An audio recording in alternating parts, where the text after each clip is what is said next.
Waalaikumsalam warahmatullahi wabarakatuh. Warahmatullahi wabarakatuh. Selamat malam semuanya. Semoga dalam keadaan sehat walafiat ya, dalam keadaan bahagia dan dalam keadaan bersyukur atas segala yang sedang terjadi.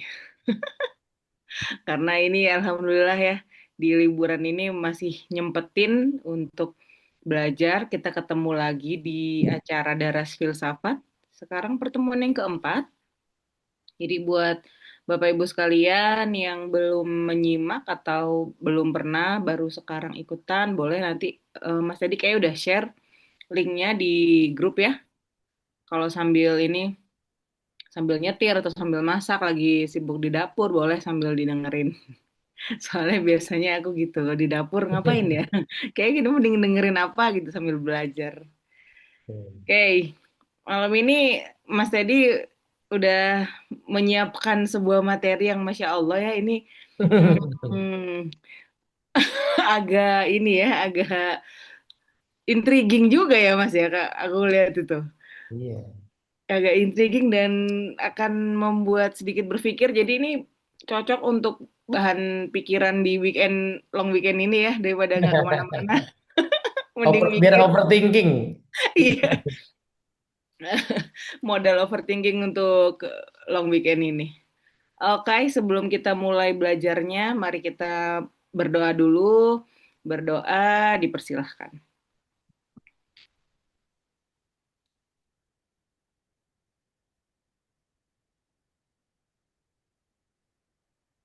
Ya, cukup. Mari kita sambut Mas Teddy. Yeay. Yeay. Kasih reaction. Oke, baik. Assalamualaikum warahmatullahi wabarakatuh. Selamat malam teman-teman semua. Ini sudah ada bapak dan ibu lumayan nih. Tadi awalnya kalau ibu-ibu aku mikir nih, wah, ibu-ibu semua nih. Ternyata penggemar filsafat kita. Wah, ini ada Bu Sinta nih, oh, klien udah lama nih, lama tak jumpa. Assalamualaikum. Salam guru. Wih, ini nih. Kayaknya sih dia pernah ketemu ya. Dulu pernah ikut TLC kalau nggak salah. Oh, Iya, jadi teman-teman yang mungkin baru ada yang gabung ya. Yang beberapa sih udah sering ya. Mbak Ovi, Lia itu udah sering ikut. Ini Daras Filsafat yang keempat ya. Idenya masih membahas bukunya Manuel Velasquez itu. Judul bukunya adalah Philosophy a Text with Reading. Jadi itu buku sebenarnya buku pengantar filsafat. Nanti kalau mau bisa di share. Eh, Tujuannya adalah ya buat kenalan aja. Jadi emang ini sesi-sesi ini diskusi buku buat yang baru mau kenal gitu. Ya kecuali mungkin sudah lama kenal filsafat dan pengen pengen mendalami ya boleh juga.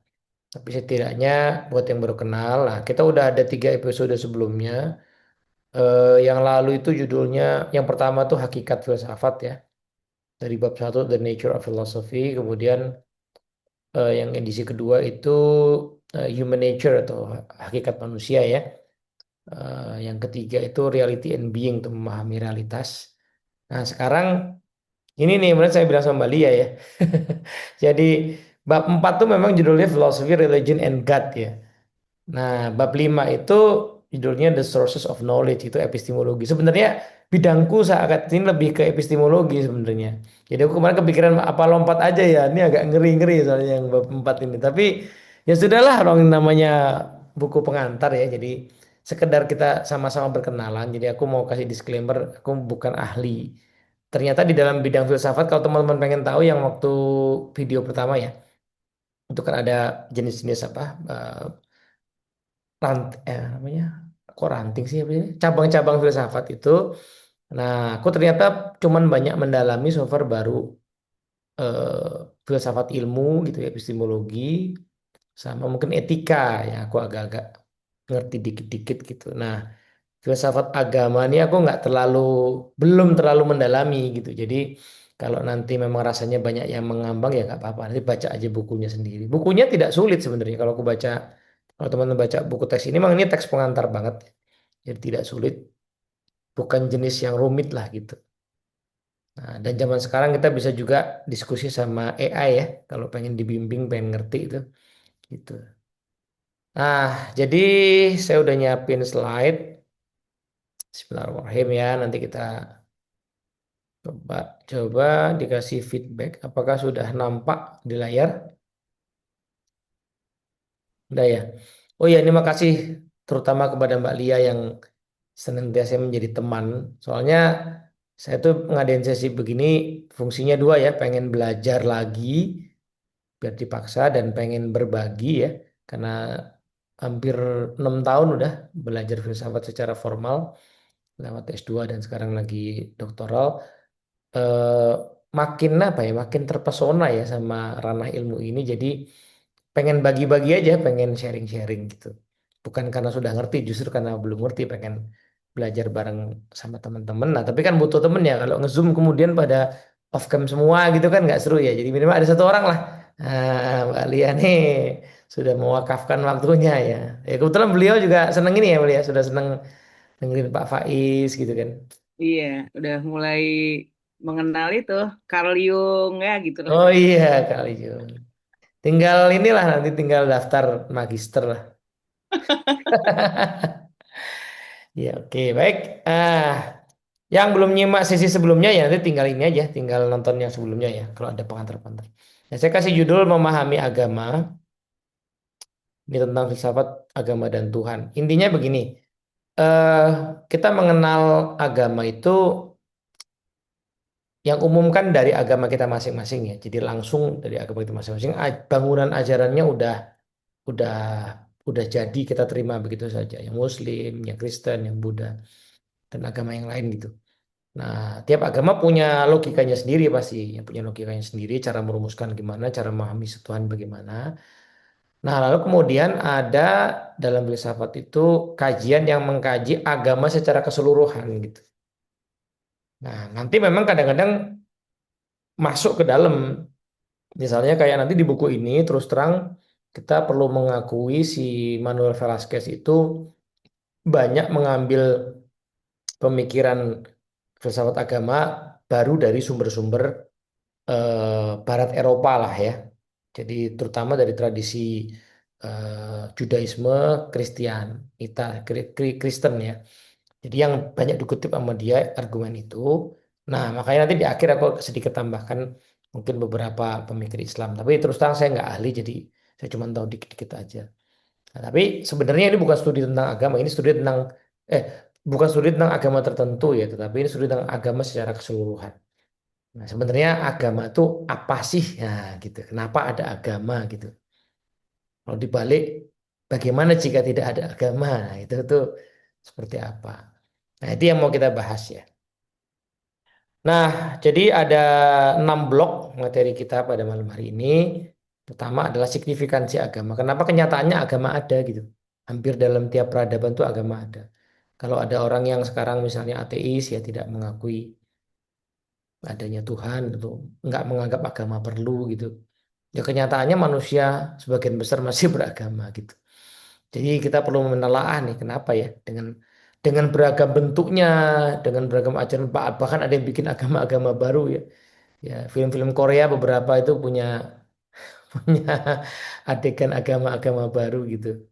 Nah, itu kenapa itu? Yang kedua, agama itu nggak bisa dipisahkan dari konsep ketuhanan ya. Biasanya tiap agama itu sentralnya adalah konsep ketuhanannya. Sehingga nanti kita akan bahas yang kedua, argumen keberadaan Tuhan menurut berbagai filsuf. Lalu yang ketiga kita mau bahas soal ateisme, agnostisisme, dan problem of evil. Yang keempat, kepercayaan dan pengalaman religius ini angle yang lain ya, memahami agama dari angle yang lain. Lalu kita akan bahas juga soal teologi non-tradisional. Dan terakhir ya tadi yang tambahan filsafat. Nah yang nomor 6 ini nggak ada di buku. Ini saya coba cari sumber lain sebagai penyeimbang aja gitu. Nah kita bahas satu-satu nanti kita berhenti-berhenti ya. Pertama ya tadi pertanyaannya kenapa agama adalah masalah filosofis gitu. Yang paling penting adalah kenapa ada agama. Kenapa kenyataannya agama nggak bisa dihapuskan meskipun ada yang mau mengabaikan. Jadi eh, menariknya banyak filsuf tuh berpikir ya beragama itu sebuah pilihan kan ya. Sadar nggak sadar sebuah pilihan. pilihan namanya pilihan religius gitu. Nah, jadi sebenarnya ada yang punya pandangan nih kayak si John Hick ini, dia bilang bahwa eh, beragama itu sebenarnya sebuah taruhan ya, taruhan di balik pilihan religius. Karena orang yang Islam misalnya ya, yang meyakini nanti ada pengadilan hari akhir itu kan belum pernah mengalami itu ya, tapi mengamini sebuah ajaran lalu ya tanda kutip bertaruh di situ ya. Bismillah, moga-moga jalanku benar gitu ya. Nah, berarti kan kalau dibalik orang yang memilih tidak beragama atau tidak meyakini agama tertentu juga sebenarnya bertaruh juga karena baik aku yang meyakini satu agama dan orang lain yang meyakini agama lain atau orang lain yang tidak meyakini agama itu sebenarnya belum sama-sama belum pernah gitu. Jadi sama-sama sedang bertaruh gitu ya. Ada sebuah cerita lucu kalau nggak salah ya Pak Faiz yang menceritakan ya. Jadi ada kenalan dia ini kalau aku nggak salah ngutip ya. Dia Pak Faiz itu cerita ada kenalan dia sebenarnya dosen dosen agama dosen di kampus Islam lah gitu. Tapi nggak pernah ini nggak pernah sholat karena waktu itu cenderung ateis. Aneh juga ya dosen yang nggak pernah sholat. Nah, tapi ketika tiba-tiba Pak Faiz melihat orangnya sholat gitu terus jadi ditegur sama dia kan loh kamu nggak tanya kok ateis kok kamu sholat terus dibilang iya sih aku kayaknya Tuhan nggak ada deh tapi kalau nanti aku mati tiba-tiba Tuhan ada gimana ya udah mendingan aku sholat aja gitu jadi jadi sebuah pertaruhan ya. Nah ini di buku ini nanti ada satu apa namanya satu cerita yang mengisahkan tentang dua orang yang ada di sebuah jalan mau ke ujung tertentu gitu ya. Nah, yang satu meyakini bahwa nanti ada satu kota tertentu yang sangat hebat, yang satu lagi nggak ada apa-apa. Tapi dua-duanya sebenarnya berjalan di jalan yang sama. Nah, itulah manusia di zaman sekarang ya. Manusia memilih agama masing-masing, meyakini nanti di ujung ada sesuatu atau tidak ada sesuatu. Tapi kenyataannya kita sama-sama ada di dunia yang sama. Gitu. Jadi ya kita perlu mempertimbangkan bahwa manusia ada yang punya pemikiran jika Tuhan ada ya ya maka hidup manusia jadi punya tujuan transenden ya transenden itu melampaui transenden itu lawannya imanen imanen itu menubuh mendunia transenden itu melampaui dunia nah kalau manusia kalau Tuhan ada agama agama itu benar gitu ya maka agama itu penting maka ya hidup manusia jadi punya tujuan transenden ada makna di balik penderitaan ya kalau kita menderita sakit itu ada harapan gitu ya nanti. Oh, buat Islam kan dosanya diampuni selama kita sabar kan gitu ya. Ada takdir setelah kematian gitu. Habis kita meninggal tuh ada sesuatu nanti. Nah, dikutip nih kalimat Shakespeare ya. Manusia yang diciptakan dengan kayak hebat ini gitu ya makhluk bermanusia ini kan sesuatu yang luar biasa gitu. Jadi pasti layaklah adanya Tuhan tuh karena manusia ini diciptakan dengan luar biasa. Nah, tapi kalau seandainya orang meyakini Tuhan tidak ada, maka berarti alam adalah satu-satunya realitas. Dan somehow kan begitu ya orang yang ya udahlah, itu yang penting hidup aja, nggak nyuri, nggak korupsi gitu ya. Manusia nggak punya dimensi spiritual ya, kematian adalah akhir mutlak selesai begitu aja, gitu. Nah, sehingga pertanyaan sentral dari bab ini tuh seberapa masuk akal sih agama. Nah, jadi filsafat agama itu berusaha melihat agama secara rasional ya, murni menggunakan rasio. Salah nggak sih? Ya kalau bagi orang yang meyakini agama tertentu itu ya mungkin tidak memadai ya akal kita gitu. Tapi juga nggak bisa dipungkiri bahwa kayaknya setidaknya agama-agama yang besar ya itu selalu punya dimensi rasional juga. Jadi kita nggak bisa mengabaikan juga ya. Misalnya eh, yang aku tahu ya di Islam sendiri kan unsur rasio jadi penting. Makanya rasio sendiri dijaga ya. Kita diharamkan meminum minuman keras tuh karena itu akan melemahkan rasio kita gitu. Jadi unsur rasionalnya sangat besar ya. Meskipun tentu saja itu tidak cukup, gitu. Ada unsur yang lain. Nah, itu ya. Kemudian ada tadi aku lupa namanya siapa. Ada satu pemikir namanya adalah dia tuh mencoba merumuskan gitu. Kira-kira ya agama beda-beda, tapi terus eh, ada nggak sih persamaannya? Sesuatu kita sebut sebagai agama itu apa gitu persamaannya gitu. Dan namanya aku lupa. Tapi 6 inilah yang dia usulkan ya. Jadi biasanya kalau kita menyebut agama itu namanya adalah Ninian Smart. Ya, Ninian Smart ini nulis buku judulnya World Views ya. Ninian Smart ini bilang biasanya kalau kita sebut suatu sebagai agama itu pertama-tama eh, ada doktrinnya ya, ada keyakinan tentang alam semesta ya, tentang hubungan dengan yang supernatural ya, dengan malaikat ya, dengan apa namanya sesuatu yang tidak terlihat lah yang melampaui fisik. Biasanya ada doktrin semacam itu ya. Yang kedua ada pengalaman-pengalaman religiusnya. Jadi biasanya ada pengalaman langsung merasakan kehadiran Tuhan atau dimensi-dimensi yang sakral ya. Ya agama-agama kuno mungkin ya, eh, yang orang sering sebut animisme, dinamisme itu juga kan punya kayak gini ya, pengalaman sakral begitu ya. Terus biasanya yang disebut agama seringkali juga punya mitos atau narasi, cerita-cerita ya, kisah-kisah yang menjadi inspirasi. Nah, kalau di Islam ya di Al-Quran sendiri, kalau nggak salah sepertiganya itu cerita ya kan. Nah, cerita Adam Hawa, ya pencerahan Buddha begitu ya. Nah, yang keempat ada ritualnya biasanya agama itu ya. Ritualnya berbeda-beda tapi semua ada ritualnya. Ya, mungkin agak sulit juga ya kita menemukan agama yang tanpa ritual sama sekali gitu. Ada nggak ya? Ngaku sebagai agama tapi nggak ada ritualnya itu mungkin agak sulit. Kebanyakan sih punya ritual. Lalu yang kelima, agama biasanya punya ajaran terkait moralitas. Nah, ajarannya bisa beda-beda. Moralitas itu kan bicara baik buruk ya. Yang dianggap baik buruk bisa beda-beda, tetapi semuanya punya ajaran tentang baik buruk itu.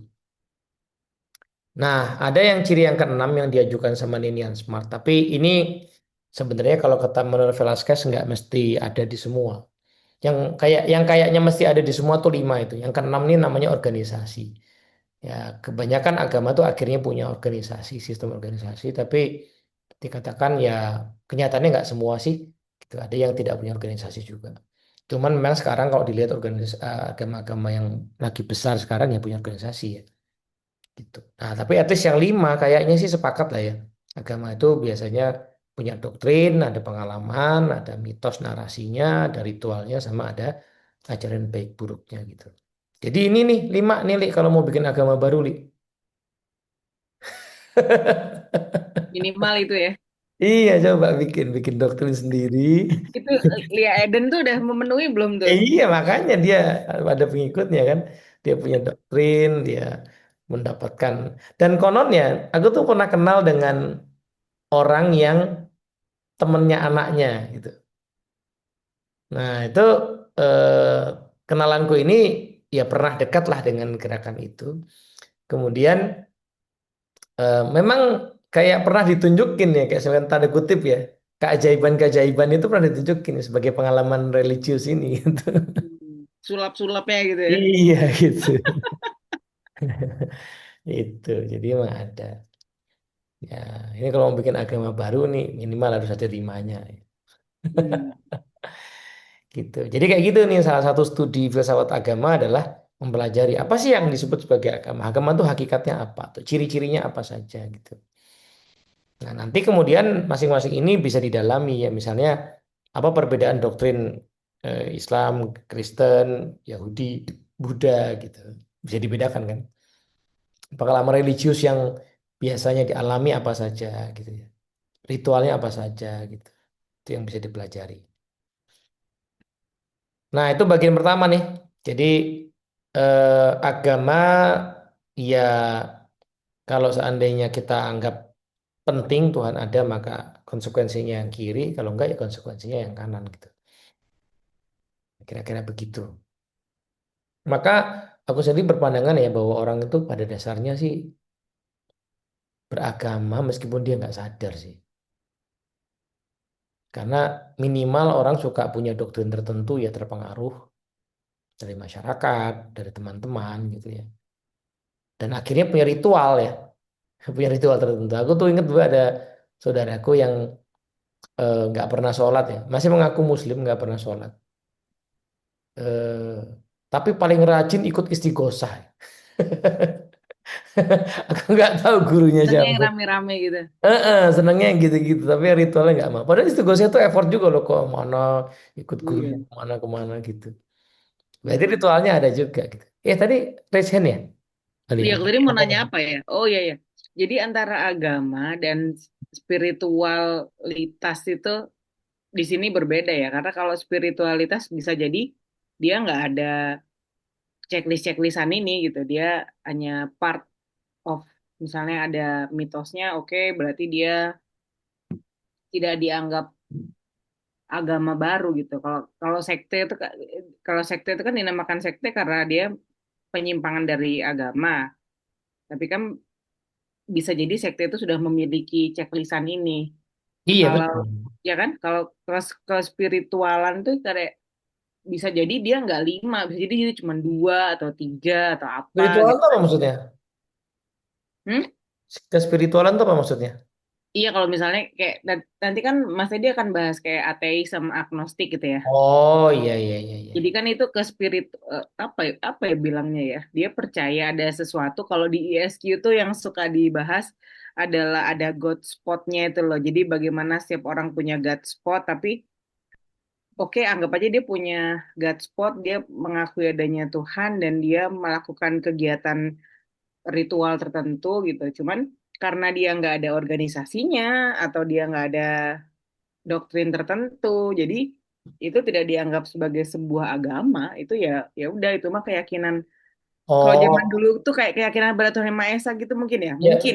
itu kan secara formal ya. Tapi Mm-mm. kalau secara filosofis sebenarnya ya agama juga. Pasti ada doktrinnya. Hmm. Kalau nggak ada doktrinnya ya ya apa yang mau diajarkan kan gitu kan. Doktrin itu nanti mempengaruhi moralitas ya. Ya kan? Mm-mm. Doktrin itu mempengaruhi moralitas. Jadi pasti ada doktrinnya. Cuman mungkin tadi belum tentu secara formal misalnya negara mengakui jadi nggak dianggap agama keyakinan toh. Tapi kalau secara filosofis ya dia sebenarnya agama juga gitu. Hmm. Kalau menurut si Linian Smart kan dia pakai kriteria ini Hmm. agama juga. Tapi mungkin belum tentu agama yang diakui sama negara. Kayak dikelompokkan kalau di Indonesia gitu ya. Dikelompokkan Hmm. semua dalam keyakinan gitu ya.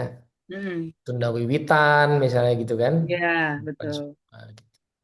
Masuknya ke daerah situ gitu. Tapi dalam arti ini sebenarnya agama juga itu. Cuman nggak Hmm. diakui resmi sama negara.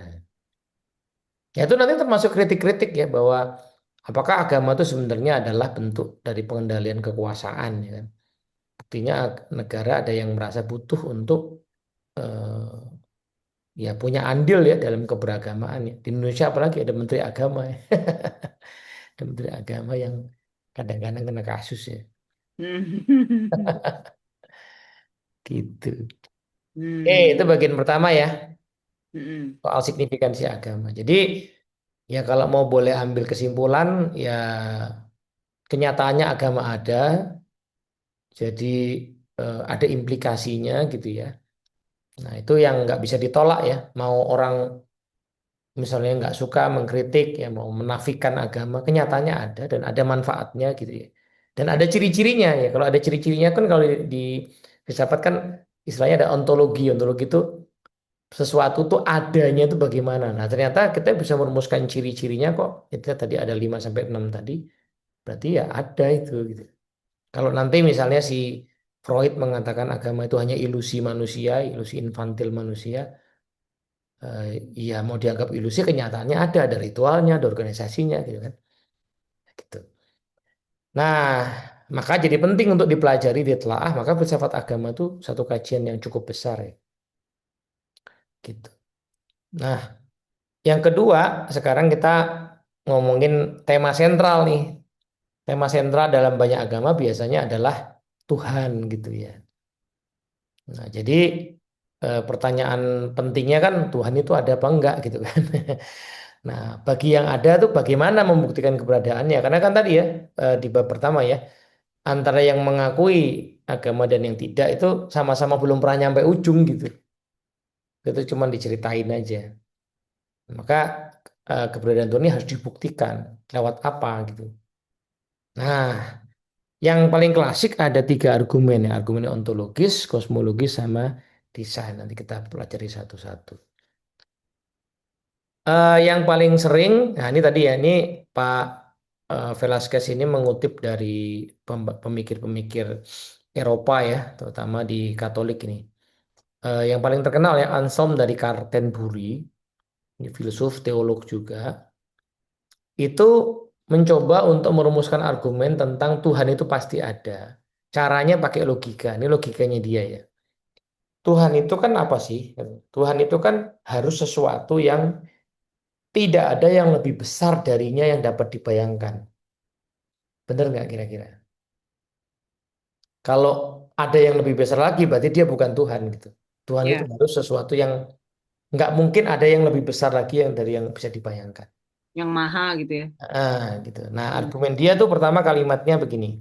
Tuhan itu yang tidak terbayangkan ada yang lebih besar.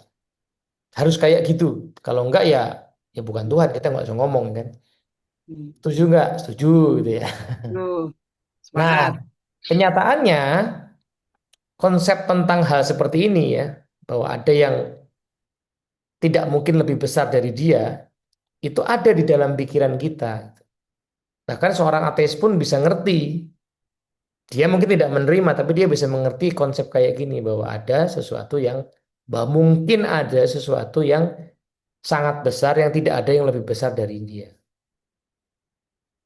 Nah, argumen dia berlanjut ya. Sesuatu yang ada di realita itu seringkali lebih besar dari apa yang ada di pikiran. Contoh ya, kalau aku punya pikiran tentang botol ini botol ya, aku punya pikiran. Nah, kayaknya yang logis ya, botol ini tuh lebih besar daripada pikiran yang ada di pikiranku kan? Iya. Iya kan? Mm-mm. Tuh. Nah, berarti Tuhan itu harus ada dalam realita, bukan hanya dalam pikiran.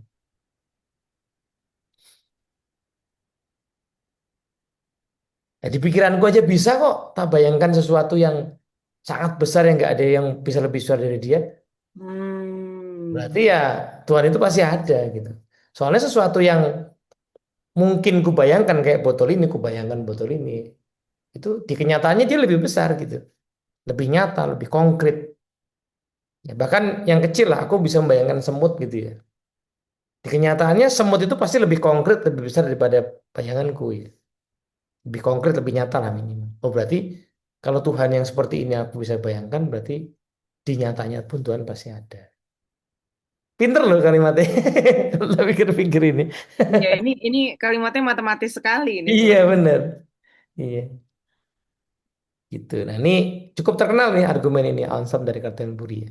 Cukup terkenal. Selalu dikutip lah kalau orang belajar soal suatu agama ya. eh Meskipun ya cara dia berargumen ini sempat juga dikritik sama Immanuel Kant, filsuf besar ya di era modern. Bukan soal Tuhannya, karena Immanuel Kant juga seorang Kristen yang taat ya. Eh, tapi cara berargumennya aja yang menurut Kant nggak tepat gitu. Misalnya dia bilang, kan Ansem ini mau ngomongin Tuhan itu ada, ya kan? Nah ada itu kan eksistensi ya, ada. Nah ini agak-agak ilmu logika dikit ya. Menurut Kant ada itu bukan predikat. Ya, contoh gini, kalau misalnya gini, jeruk manis. Nah, jeruk itu subjek, manis itu predikat. Nah, menurut Kant kalau jeruk ada itu bukan predikat gitu. Ada itu bukan predikat, bukan kualitas. Jadi enggak enggak enggak tepat argumennya si Anselm ini gitu. Ini agak panjang sih tentang ini. Intinya begitulah. Cuman kritiknya si Kant tidak menafikan ya bahwa argumennya Anselm ini ya menarik juga. Ya ada benarnya juga kalau kita mau ngomong kayak gini. Bisa kita pikirkan berarti bisa ada. Kita bisa membayangkan sesuatu yang sangat besar yang tidak bisa ada yang lebih besar dari itu. Oh, berarti Tuhan ada. Buktinya kita bisa memikirkannya. Ya kalau diambil bahasa yang lebih mudah lainnya, banyak hal yang bisa dipikirkan manusia, itu kenyataannya bisa ada, meskipun nggak langsung ada ya. Manusia dulu memikirkan bisa telepati, sekarang bisa pakai telepon ya. Sekarang bisa tuh gitu.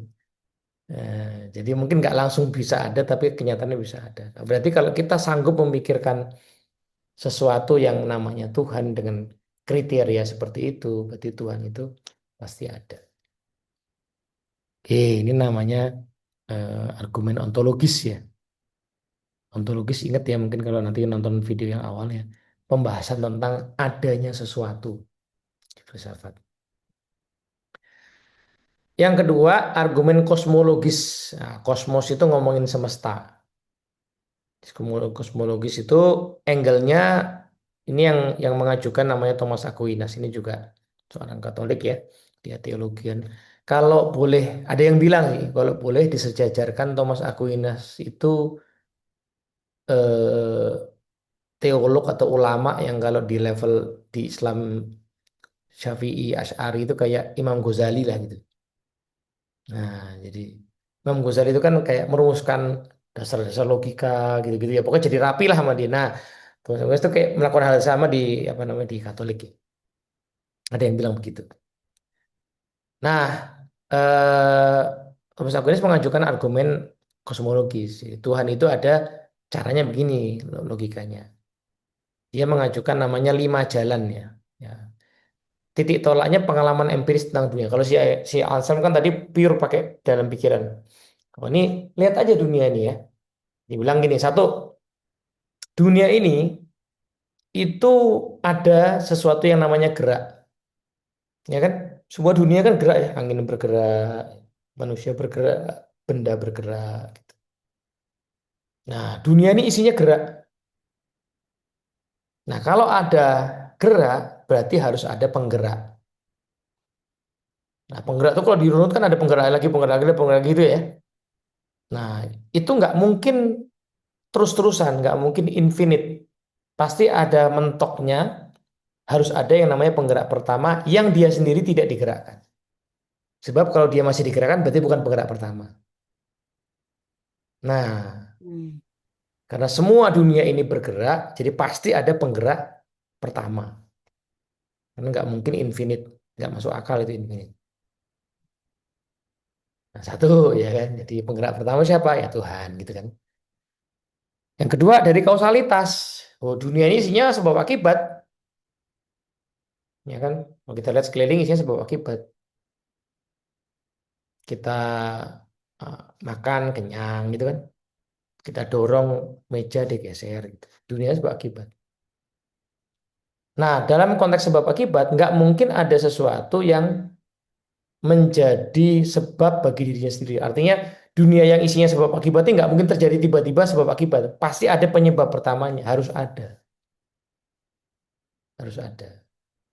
Siapa? Ya itulah Tuhan gitu. Gitu argumennya si siapa namanya si Thomas Aquinas gitu. Yang ketiga, kontingensi. Kontingensi itu istilah yang cukup sering dipakai di filsafat ya. Maknanya begini, kontingen itu intinya sesuatu yang mungkin ada, mungkin tidak. Teddy itu kontingen, bisa ada, bisa tidak. Sekarang kenyataannya ada, tapi bisa tidak.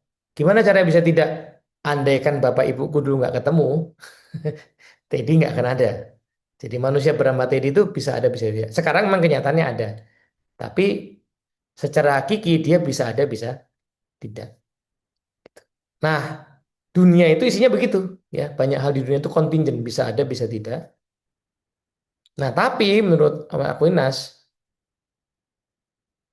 untuk itu justru harus ada yang mengadakan dan yang mengadakan itu adalah sebuah wujud yang niscaya. Jadi bukan kontingen, lawannya kontingen itu niscaya. Kalau kontingen itu kita makhluk ini bisa ada, bisa tidak, maka harus ada yang pasti ada.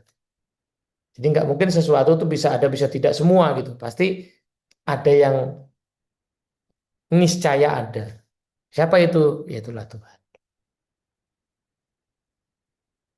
Yang keempat, derajat kesempurnaan. Di dunia ini itu ada gradasi kebaikan ya. Dari sesuatu yang jelek jadi bagus. Semuanya kan gradasi gitu ya. Itu cahaya matahari di backgroundnya Lia itu kan ada gradasi gitu ya. Dari tembayung senja lama-lama gelap gitu ya. Jadi ada gradasi. Orang tuh ada yang jelek banget lalu jadi ada yang cantik, yang ganteng gitu kan. Ada gradasi. Warna juga gitu. Dunia ini isinya gradasi. Jadi ada gradasi kebaikan di dunia. Ah, berarti harus ada yang paling sempurna. Karena kita tuh nggak bisa memahami adanya gradasi tanpa ada standar kan. Kita nggak bisa memaknai, misalnya contoh ya, berat aja, konsep berat di dalam fisika ya. Itu kan ada 1 kilo, 2 kilo ya. Itu kan akhirnya ya, eh, sains menemukan, yuk kita sepakati yuk yang dimaksud semeter itu apa gitu kan. Harus ada patokannya kan. Iya, Jadi gradasi. kesepakatan. Heeh. Nah di dunia tuh dengan segala gradasinya, tuh nggak mungkin semuanya gradasi, berarti harus ada yang paling sempurna. Apa itu yang paling sempurna? Ya itulah Tuhan. Yang kelima adalah argumen dari keteraturan. Coba lihat ya, dunia ini teratur sekali ya. Bahkan ketidakteraturan itu pun sebenarnya merupakan keteraturan kalau dipikir-pikir ya. Misalnya Mm. ada banjir chaos gitu ya. Kalau ditelusur ya itu justru bentuk keteraturan awan. Kenapa tadi banjir misalnya? Ya karena memang alamnya dirusak gitu kan. Terjadi banjir gitu. Justru itu membuktikan keteraturan. Nah, eh, kalau benda-benda yang tidak berpikir aja bertindak terarah ya, air itu ditaruh di sungai lalu dia ngalir gitu ya. Berarti harus ada intelijensi yang mengatur, harus ada kejelasan mengatur. Nggak mungkin ada yang mengarah, apa namanya, nggak mungkin tidak ada yang mengatur, yang membuat dia teratur. Siapa itu? Ya itulah Tuhan. Nah gitu, jadi ini ya argumen kosmologisnya Pak Thomas Aquinas ini. Ya ngomongin sesuatu yang memahami Tuhan dari fenomena-fenomena alam gitu. Satu lagi di bagian dua ini ya, terakhir, argumen desain nih, William Paley. Dia pakai analogi jam tangan ya.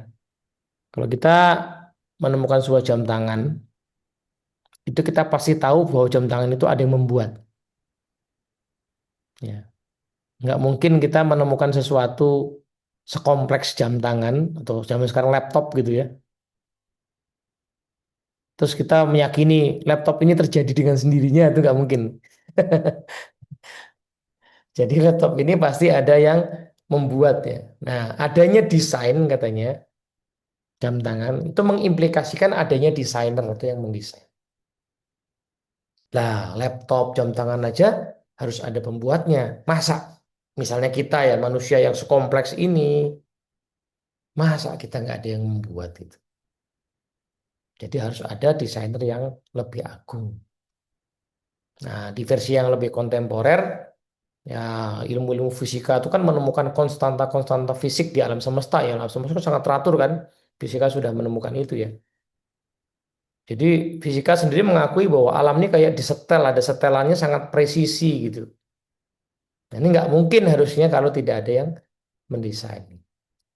Nah, memang kemudian dikritik sama para ya ateis ya, zaman dulu nih tapi ateisnya nih. David Hume sama Darwin ya. Nah, David Hume tuh bilang ya, dia mau mengcounter dengan cara mengatakan kita nggak bisa menyimpulkan pembuat berdasarkan satu objek yang belum pernah kita lihat dibuat. Maksudnya dia gini, oke, gimana kamu bisa seyakin itu jam tangan ada yang buat? Lalu kamu nggak pernah lihat yang buat. Nah, gitu. Mungkin aja kan ada sebuah mekanisme tertentu yang membuat itu terjadi. Gitu ya. Nah, ini nanti yang kemudian dicoba diterjemahkan sama Darwin. Darwin kan bilang bahwa dunia ini terjadi lewat seleksi alam gitu, nggak butuh ada Tuhan gitu. Nah, itu kritiknya mereka. Ya tentu saja bagi orang yang beragama, ya nggak masuk akal lah gitu ya. Nggak masuk akal ada sesuatu terjadi dengan sendirinya gitu ya. Nah, jadi ya ini apa namanya kritik argumennya seperti itu. Gitu, teman-teman, bagian yang kedua nih. Pemikiran-pemikiran klasik tentang membuktikan Tuhan, tapi tidak lewat wahyu. Kalau kita belajar agama kan langsung lewat wahyu ya. Wahyu lewat dari nabi gitu ya.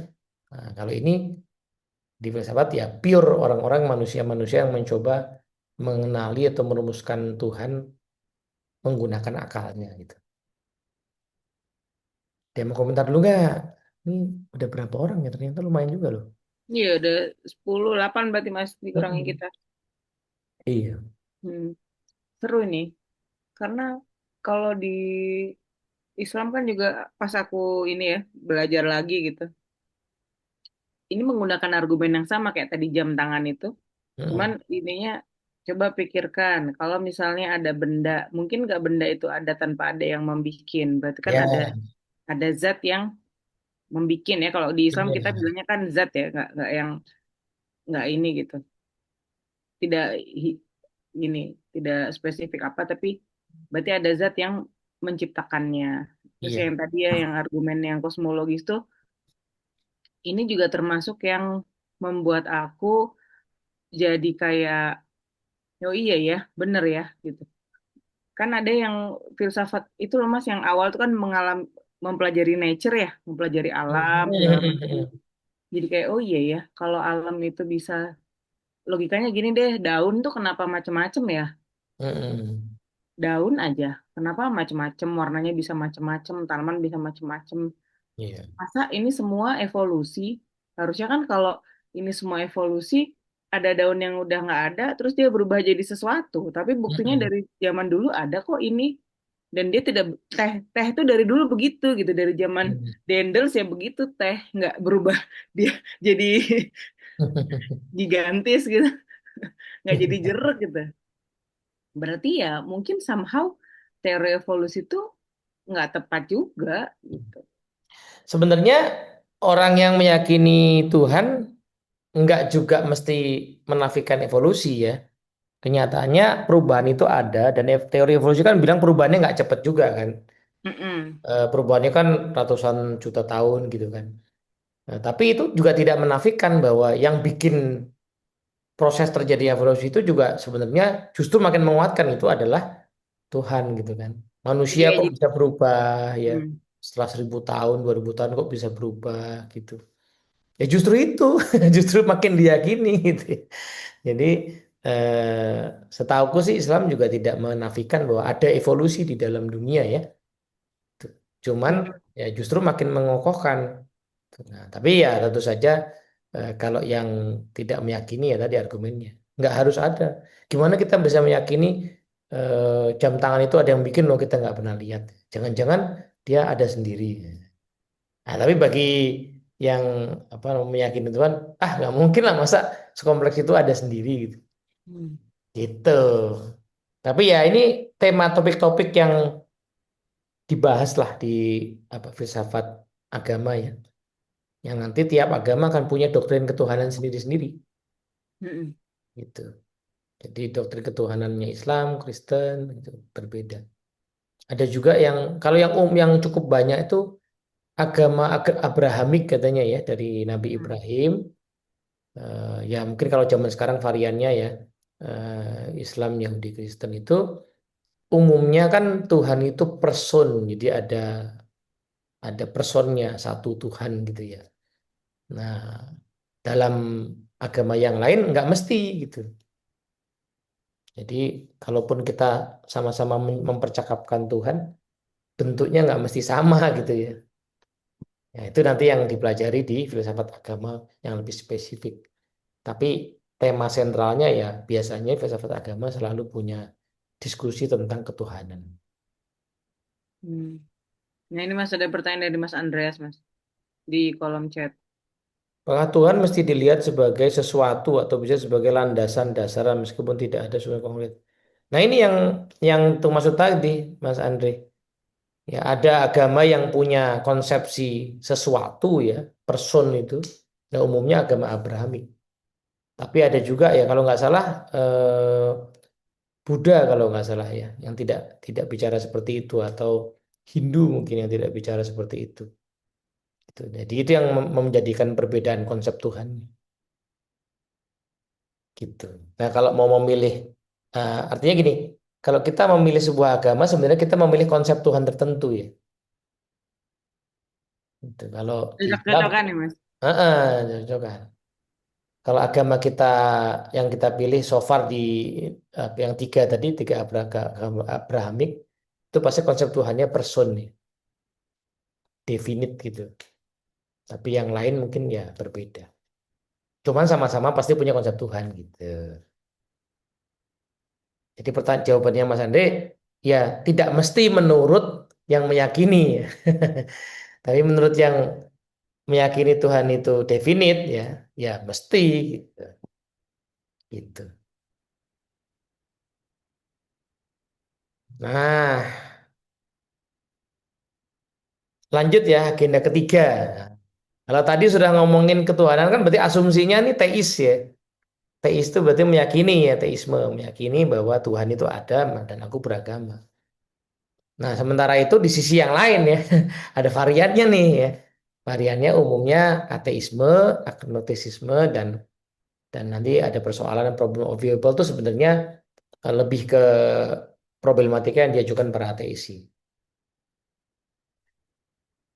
Ya, eh, orang yang memilih ateisme ya nggak percaya dengan teos gitu, dengan adanya Tuhan, itu salah satu argumennya ya biasanya mengatakan pakai argumen the problem of evil ini ya. Yang singkatnya adalah kalau Tuhan memang maha kuasa, maha tahu, maha baik, mengapa kejahatan dan penderitaan itu ada gitu. Nah, itu argumen yang paling sering dipakai ya. Jadi mustahil secara logis Tuhan yang maha kuasa, maha tahu, maha baik itu membiarkan ada kejahatan. Jadi ini kontradiksi. Ya nggak bisa ketiganya benar sekaligus kalau kenyataannya kejahatan ada. Nah, dalam problem yang lain ya, kalau misalnya Tuhan itu menghukum manusia karena berdosa gitu ya, dibuat menderita gitu. Nah, bagaimana dengan hewan? Hewan kan nggak berdosa. Kenyataannya ada kan hewan yang menderita ya, kecelakaan gitu. Padahal dia nggak punya moral, nggak salah gitu. Nah, kalau Tuhan ada, maha baik, lah kok ada hewan yang menderita padahal dia tidak salah. Kalau dunia ini isinya manusia tok mungkin masih make sense gitu kata mereka ya. Nah, jadi eh, dua ini namanya the problem of evil ya, masalah kejahatan. Jadi kalau Tuhan maha baik, maha sempurna, kok bisa ada kejahatan di dunia gitu. Nah, dalam bentuk posisi-posisi yang lain ya, varian-variannya, ya itu salah satunya misalnya Freud ya, Sigmund Freud di psikologi yang pikir keyakinan akan Tuhan tuh paling cuman ilusi ya dari kebutuhan infantil dan figur ayah pelindung. Manusia tuh seneng seneng punya Tuhan karena dia merasa butuh pelindung. Jadi dia memproyeksikan. Sebenarnya Freud bukan yang memulai. Freud itu mengambil pemikiran soal Tuhan ini dari filsuf namanya Feuerbach ya. Feuerbach itu seorang materialis, jadi memandang dunia ini hanya material aja, nggak ada yang namanya spirit, jiwa, roh tuh nggak ada. Nah, jadi dia mengatakan ya, kalaupun ada agama itu semua hanya proyeksi dari diri manusia. Manusia tuh penakut, jadi dia berharap dia punya keberanian, maka dia memproyeksikan ada Tuhan yang maha kuat gitu. Nah, itu dari Feuerbach itu diambil idenya dikembangkan di psikologi oleh si Freud. Jadi manusia tuh mm, Tuhan itu nggak ada sebenarnya. Eh, manusia tuh meyakini Tuhan ya karena dia itu butuh pelindung gitu. Nah, gitu pikiran Freud ya. Kalau si Alston ya bilang bahwa keterbatasan kognitif manusia itu membuat kita nggak bisa menilai apakah Tuhan punya alasan yang kita tidak tahu untuk membiarkan beritaan. Ya udahlah, yakin aja lah gitu. Kita nggak tahu ya udah yakin aja. Nah itu manusia itu suka biasa begitu ya. Nah di sisi lain Immanuel Kant tadi yang sebenarnya orang religius jadi bilang Immanuel Kant itu kan apa ya peletak dasar ilmu pengetahuan modern ya. Jadi dia tuh kayak semacam membuat demarkasi antara mana yang mungkin ditelaah secara ilmiah, rasional, dan mana yang tidak. Nah, tapi yang tidak tuh bukan langsung dinafikan, gitu ya. Dia bilang yang tidak itu ya itulah wilayah iman gitu. Jadi, nah dia mengatakan dia termasuk yang mengatakan bahwa urusan Tuhan itu nggak akan bisa dibuktikan oleh rasio manusia. Ya udah, jadi kita masukkan saja itu ke wilayah iman. Nah, cuman kenyataannya kan kita tuh di dunia harus punya aturan baik buruk ya, punya moral kan. Ada kewajiban-kewajiban moral ya. Jadi adanya kewajiban moral itu memaksa kita untuk percaya pada dunia yang adil. Kita bisa ngomong ada kewajiban moral baik buruk itu kan berarti harus ada konsep adil ya. Kalau nggak ada konsep adil, ngapain kita ngomong baik buruk kan? Ya kan? Jadi, nah dia bilang ya cuman Tuhan nanti yang bisa mewujudkannya. Tapi itu wilayah iman tuh nggak usah nggak mungkin dibuktikan pakai rasional. Nah, ada posisi lain namanya agnostik ya. Agnostik itu ini kutipannya Huxley, Aldous Huxley salah satunya dibilang ya kenyataannya manusia nggak bisa membuktikan Tuhan itu ada apa enggak ya udah banyak yang nyoba nggak bisa membuktikan. Jadi kayaknya secara moral salah deh kita itu meyakini sesuatu tanpa bukti yang memadai gitu. Ya udahlah kita nggak usah ngomongin itulah, nggak usah terlalu yakin gitu. Mau ada mau enggak, yang penting kita jalani hidup saja. Nah ini sikap agnostik ya. Ya kita percaya bahwa harus adil hidup pakai aturan segala macam. Tapi nggak usah ngomong itu dari Tuhan atau apa. Toh kita nggak bisa buktikan juga. Nah itu ya. Iya, ini jangan terlalu terguncang ya yang biasa pengajian ya sama. Ini kita cuma pengen kenalan. Di dunia ini pemikirannya seterbentang ini gitu loh. Terguncang. Iya, Mas. Ini ini justru justru seru menurut aku ya, karena kan maksudnya tidak semua yang beragama itu mencari tahu tentang kenapa dia beragama ya. Mm-mm. Makanya kalau ada yang sering bilang, ya kenapa mualaf itu lebih jago kalau di Islam ya, kenapa orang mualaf itu lebih jago dibanding kita yang lahirnya Islam gitu ya. Karena mereka Mm-mm. nyari, kita enggak gitu. Mereka Mm-mm. sudah melalui pikiran-pikiran ini, udah Iya. mempertimbangkan matang-matang apa segala macam sampai akhirnya mereka decide, oke aku memilih ini, itu udah perjalanannya journey-nya udah panjang itu. Sedangkan yang udah lahir born as Muslim tuh ya udah lu terima aja gitu. Mm-mm. Justru pemikiran kayak gini kayak dilarang gitu. Udah kamu gak usah mikir aneh-aneh, udah kamu gak usah ini. Padahal ini real, ini realitanya Iya. ada dan mungkin kalau perlu dijelajahi ya jelajahi aja. Iya betul. Jadi emang seberagam ini pemikiran orang tentang ketuhanan gitu. Mm-mm. Gitu. Nah nanti filsuf Muslim itu kasih jawaban soal merespon lah soal problem of evil ini. Gitu. Nanti kita di belakang kita bahas itu ya. Ya jawaban itu tentu saja diamini sama yang Muslim ya. Yang ateis mah tetap ateis juga gitu ya. Cuman pengen menunjukkan bahwa argumenmu itu bisa ada celahnya juga gitu. Jadi nggak mentang-mentang kamu ngasih argumen problem of evil kemudian punya kami runtuh gitu. Nggak runtuh juga karena punyamu juga ada celahnya gitu. Tapi belum tentu diyakini juga. Nanti ada jawabannya di belakang. Nah, itu tema ketiga ya. Jadi tema pertama tadi soal seberapa penting sih adanya agama. Ya, itu ada tuh yang mendalami filsafat agama bisa mengkaji ke arah sana. Seberapa penting sih gitu ya agama itu. Aku lagi ada di sebuah grup WA baru ya. Ada yang menggagas temanku dosen gitu, dekan juga. Nggak tahu tujuan akhirnya nanti apa, tapi gara-gara dia lagi mau bikin di kampusnya satu jurusan baru dan ada gedung yang mau dibangun. Lalu lagi mikir ini kira-kira diisi kegiatan apa gitu kan. Karena salah satu kegelisahannya adalah bisa nggak kita memberikan alternatif dari pemikiran materialisme gitu. Nah, bisa nggak memberikan alternatif gitu. Dunia kan makin materialis ya. Jadi bisa nggak kita ngasih alternatif? Nah, itu salah satu alternatifnya kan berarti lewat spiritualitas. Salah satunya juga adalah mengembangkan pemikiran-pemikiran soal agama. Berarti kan mesti mesti membangun argumentasi ya. Kalau kita meyakini agama ini penting buat manusia, kenapa? Nah, itu topik yang pertama tadi itu. Nah, topik yang kedua tadi udah soal keberadaan Tuhan. Topik yang ketiga barusan soal lawannya ya, soal problem of evil, ateis, ya, kemudian agnostik. Ya.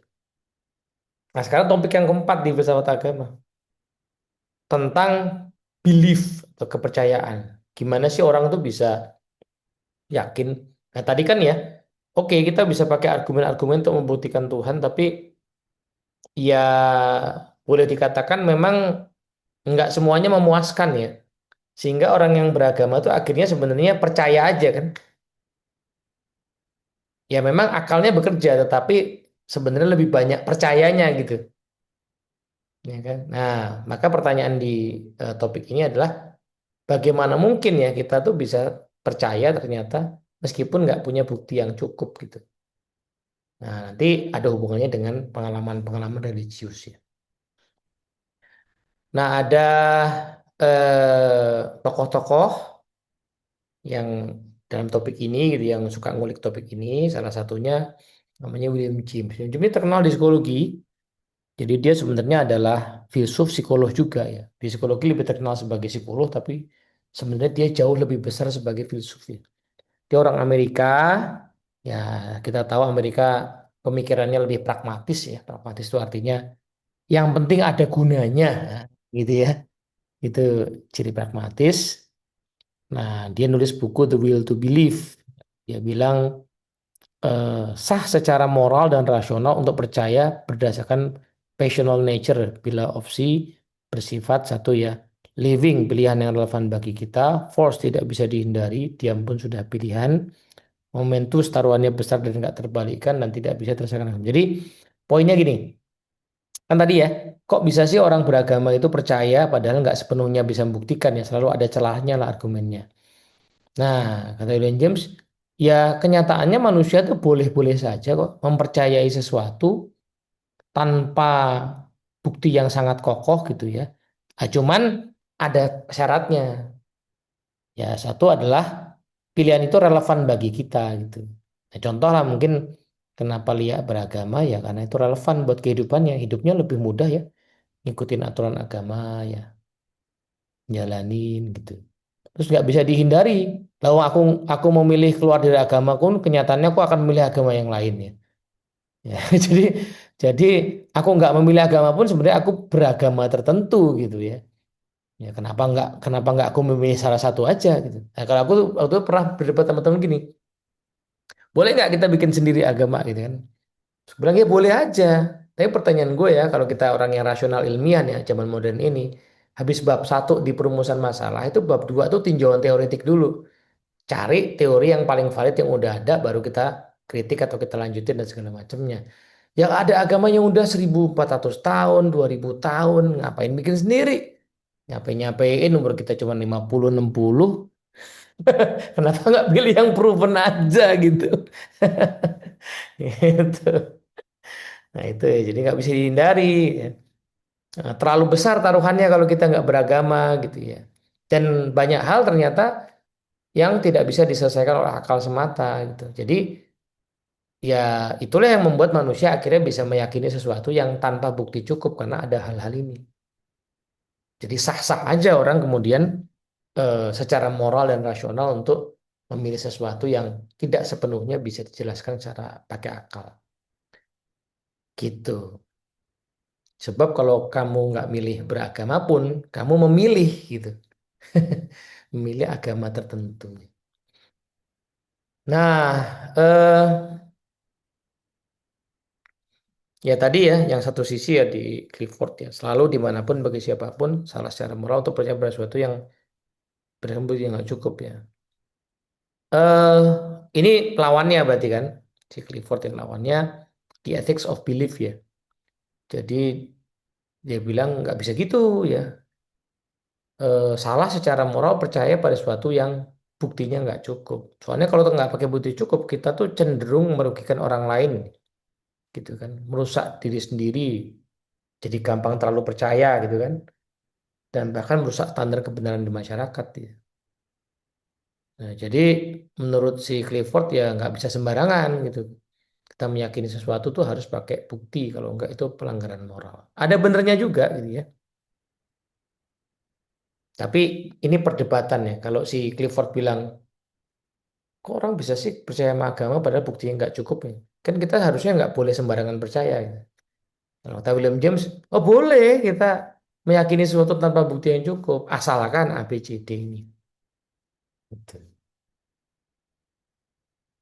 Nah, ini sebenarnya perdebatan yang seru ya. Karena nanti kan ujungnya misalnya gini. Wah, kalau agak implikasi soal negara ya. Negara itu sebaiknya beragama atau sekuler gitu.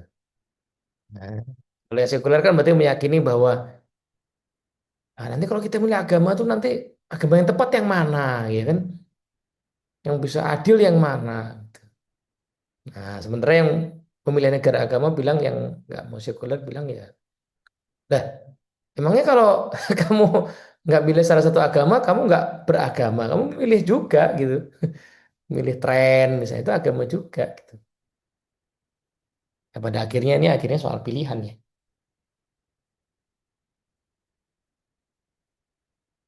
So far ya di dunia kita lihat negara yang sekuler itu ada bagusnya ya, yang beragama juga ada bagusnya. Yang beragama itu apa sih?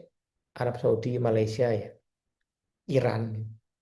yang Yang, dasarnya langsung itu. yang sekuler kan Prancis gitu. Kalau kita sih nggak jelas ya kita ya. Kalau aku dulu di Belgia itu kita ada pelajaran namanya Zedenleer. Hmm, Jadi Zedenleer itu kita belajar etika, belajar moral, mm-mm, belajar baik buruk. mm-mm, Jadi memang tidak, karena kan kalau di Eropa itu agama Katolik dan Kristen kan udah ini banget ya, udah menurun banget gitu orang-orang Muslim mereka nggak beragama. Tapi mm, ada pelajaran moral dan etik dan itu di situ kita kayak atau aku waktu itu inget banget zaman zaman dulu tuh belum belum rame ya kalau di Indonesia. Kalau di sana tuh udah rame tentang eutanasi. Ketika mm, ada orang sakit terus dia minta minta disuntik mati itu boleh atau enggak? Secara etika gimana? Secara mm, moral gimana? Gitu. Jadi mungkin nggak beragama ya tadi Mas Teddy bilang gitu nggak beragama kayak aku A, aku B, aku C gitu. mm. Cuma mereka believe bahwa ada kebaikan dan ada keburukan. Jadi kita punya ada moral kompas dan kita juga ada sesuatu yang kita anggap benar dan itu diajari, ada pelajarannya gitu. Iya. Itu kan lebih pragmatis sebenarnya, sekuler pragmatis ya. Itu pun sebuah pilihan kalau kata William James ya. Itu pun sebenarnya agama juga ya. Agama moral mungkin ya Ya, apa ya. ya karena pas kita ngomong hal yang baik buruk kan pasti ada dasarnya. Ini nanti salah satu yang dikritik sama tokoh topik disertasiku ya, Charles Taylor itu kan dia filsuf yang berafiliasi ya pada agama, dia seorang Katolik ya. Hmm. Dia bilang kalau orang modern itu tadi ya berpikir dulu lah kita fokus pada kebaikan aja gitu kan, pada moralitas. Coba deh runut moralitas yang kamu anggap baik itu, misalnya adil itu. Runut ke belakang deh, pasti kamu akan ujungnya tuh orang taunya adil tuh dari agama gitu. Hmm. Kritik dia begitu. Kayaknya nggak ada deh konsep keadilan, kebaikan, cinta kasih gitu yang pas dirunut ke belakang terus gitu. Itu tetap ngambilnya dari agama tertentu. Gitu kan. Cuman nggak mau distempelin tadi itu mungkin ya. Iya betul nomor sembelin. Hmm. Itu ya. Terus topik soal pengalaman religius personal ya. Nah, jadi si William James ini nulis buku juga The Varieties of Religious Experience itu cukup terkenal nih. Variasi dari pengalaman religius. Jadi dia nanti pengen mengatakan bahwa pengalaman religius itu nggak bisa diabaikan ya. Karena kenyataannya ada dialami manusia dan banyak manusia mengalaminya. Jadi kalau mau diabaikan ya sulit ya. Dua karakteristik umumnya apa? Yang nggak bisa diungkapkan dengan kata-kata, tapi di sisi lain itu seringkali menjadi sumber pengetahuan yang bermakna ya, kebenaran pencerahan. Dalam Islam itu kayak dapat apa ya? Dapat hidayah gitu ya, dapat petunjuk gitu. Itu kan sulit, kadang-kadang sulit diungkapkan ya. Tapi kayak dapat banget. Aku ingat seorang kawan ya, dulu dia kerja di kantorku, kemudian dia resign. Aku mengira tadi dia bukan Muslim, karena wajahnya juga agak-agak itu ya. Nah, terus someday dia pas udah resign tuh aku lihat postingan dia pakai hijab ya. Nah, singkat cerita, pas ada momen ngobrol, ya aku bilang aku baru tahu kamu Muslim ya. Terus dia cerita iya aku Islam, tapi nggak pernah praktis. Nah, titik baliknya tiba-tiba adalah pas bapaknya meninggal ya. Bapaknya meninggal, dia tuh mendengar sebuah ceramah. Simpel ceramahnya cuman bilang nanti kalau apa namanya anak perempuan gitu ya belum nikah karena itu tuh belum nikah. eh, nggak menjalankan ajaran agama tuh nanti bapaknya yang bertanggung jawab gitu ya. Nah, somehow dia tuh mungkin kayak apa ya, kayak dekat sama bapaknya gitu, sehingga pas bapaknya meninggal dia terpukul sekali. Nah, hal itu tuh kayak membuat dia, wah, aku nggak mau nyusahin bapakku. Terus dia jadi praktis dan bahkan jadi hijab. Tapi kan hal kayak gitu nggak terjadi di semua orang ya. Somehow di dia tuh kayak dapet gitu loh. Nah, itu tuh pengalaman religius tuh kan kayak gitu-gitu ada tuh. Nah, si Rudolf Otto dia bahkan mengeksplorasi ya. Ada perasaan takjub dan gentar. Ya, nggak tahu ya, teman-teman ada pernah ngalamin nggak sih? Pernah kayak gini kayak rasa takjub, ya, ngelihat matahari, ngelihat alam gitu kayak takjub betul ya. Sesuatu yang sama sekali lain, bahkan ngerasa nggak layak kecil sekali gitu, ya. Ngelihat alam langsung merasa kecil gitu. Ada nuansa misteri di dalam diri kita ya, ada kebahagiaan yang penuh gitu. Nah, hal kayak gini tuh ada di alam manusia terlalu banyak sehingga untuk dikatakan bahwa itu bohong atau khayalan gitu loh. Sehingga ya mungkin tadi ya kan kita ngomongin filsafat agama kan ngomongin agama secara umum ya.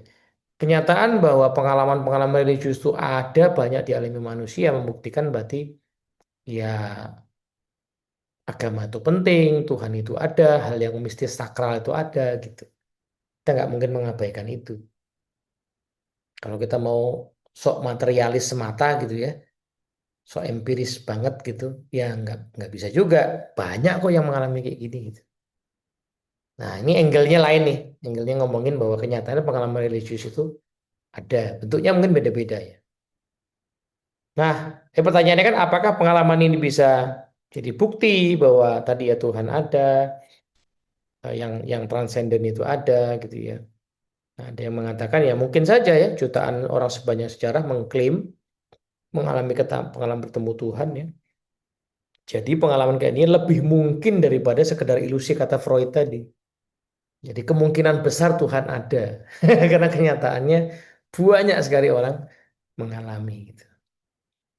Nah, argumen yang lain ya bilang jika sesuatu tampak hadir secara epistemik, itu maksudnya by logic gitu hadir gitu ya, bisa diketahui lah.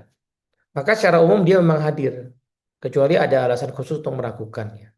Nah, maka dari itu pengalaman religius itu harus diakui sebagai bukti yang sah ya, adanya orang-orang yang mengalami pengalaman religius itu bisa jadi bukti yang sah. Nah, ini mungkin agak sulit dipahami ya oleh kita yang seringkali itu sekarang udah terjebak di tadi materialisme ya. Kita ada di era modern, materialis, semuanya pengen jadi empiris gitu ya. Jadi agak sulit. Tapi ada sebelum masa modern sebenarnya gampang aja orang memahami hal kayak gini. Bahwa ada pengalaman religius ya udah itu sah-sah saja di alam. Gitu. Itu yang topik yang keempat. Dia mau komentar dulu. Masih punya waktu berapa lama? Oh ternyata nggak banyak ya. Kan kita sampai jam berapa sih? 9 ini ya. Iya. Monggo yang lain. Aku tadi sudah mendahului banyak komen. Iya, mau komen-komen boleh lah ya. Kalau aku ditanya dan nggak bisa menjawab ya mohon dimaklumi karena saya nggak mendalami hal ini sebenarnya. Cuma tahu-tahu dikit. Udah lanjut dulu aja ya. Moga-moga soalnya materinya biar habis. Nanti habis itu kalau mau lanjut lagi silakan. Ya. Topik yang kelima di dalam filsafat agama itu juga membahas soal teologi non tradisional gitu. Jadi pemikir-pemikir mungkin juga orang yang religius ya, filsuf religius, tapi dia mengambil angle lain ya dari pengalaman beragamanya. Itu maksudnya teologi non tradisional. Misalnya Soren Kierkegaard ini, filsuf dari Denmark ya. Jadi pemikiran dia poin-poinnya misalnya ya, kebenaran agama itu bukan soal pengetahuan objektif, tapi komitmen subjektif yang intan dan personal. Nggak usah lah ngomongin yang rasional-rasional gitu. Ini memang sesuatu yang subjektif kok. Pengalaman mendalam gitu. Harusnya kita ngomongin itu ya, pengalaman mendalam. Gimana jadi orang baik, gimana kita mengenal Tuhan. Nah gitu, dia angle-nya ke sana. Dia seorang Kristen ya. Nah, toh kenyataannya membuktikan Tuhan itu sia-sia ya. Setiap yang dianggap sebagai bukti sudah mengandaikan apa yang pengen dibuktikan. Jadi kayak kayak muter aja gitu. Nah, sehingga yang paling masuk akal hanyalah ya orang yang beragama tuh somehow kayak mengalami lompatan iman aja gitu. Ya, kayak tadi tuh ya temanku tadi ya tiba-tiba dapet dia pas bapaknya meninggal gitu langsung beriman. Gitu ya. Emang begitu jadi. Nah, konsep lompatan iman ini konsep terkenal ya dari si Kierkegaard itu. Lompatan iman itu sesuatu yang kata dia sebuah keputusan yang dilakukan sendirian ya dan dalam ketakutan dan gemetar. Ini mungkin pengalaman si Kierkegaard sendiri ya, kayak dapat gitu. Nah, kalau dalam pengalaman pribadiku ya kita orang Islam tuh kadang-kadang kan ada yang situasinya tahu hal yang benar tapi belum melakukan ya. Contoh contoh simpel-simpel lah misalnya tahu manfaat sholat tahajud ya tapi belum melakukan itu konsisten kan. Nah, tahu manfaat puasa Senin Kamis tapi belum melakukan. Nah, kapan melakukannya? Biasanya setelah somehow ada kayak dapat lompatan iman gitu ya. Setelah habis itu gitu terus jadi konsisten gitu. Yang kayak gitu-gitu yang sebaiknya kita bahas ya. Daripada kita ngomongin Tuhan ada apa enggak dan lain sebagainya gitu. Nah, credonya dia, the thing is to find a truth which is true for me, to find the idea for which I can live and die. Jadi esensi beragama itu ya menemukan sesuatu yang benar buat saya dan saya akan perjuangkan. Paul Tillich eh, punya angle ya, God as a God of being ya, Tuhan bukan satu entitas di antara itu. Jadi kadang-kadang manusia modern terutama yang ngomongin Tuhan tuh kayak ngomongin makhluk yang lain gitu loh. Gitu. Padahal Tuhan itu harusnya ya tadi fondasi dari semua eksistensi. Jadi nggak tepat. Lucu kalau nanyanya, coba buktikan Tuhan ada mana? Aku nggak bisa lihat. Itu kan kamu kayak menganggap Tuhan sama kayak benda lain atau saya makhluk lain gitu. Namanya Tuhan ya pasti dia the ground of being gitu. Dia pondasi dari yang lain. Gitu.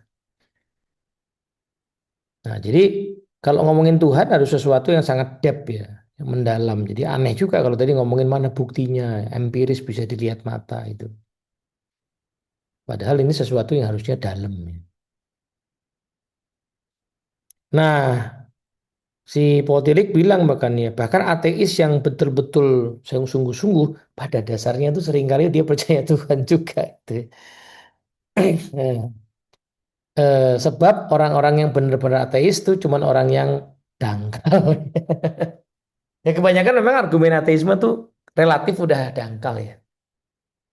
Kalau di bukunya Frans Magnus Suseno tuh judulnya Menalar Tuhan. Itu dia membahas soal tiga sikap manusia terhadap Tuhan yang umumnya ada teisme, ateisme, sama agnostisisme.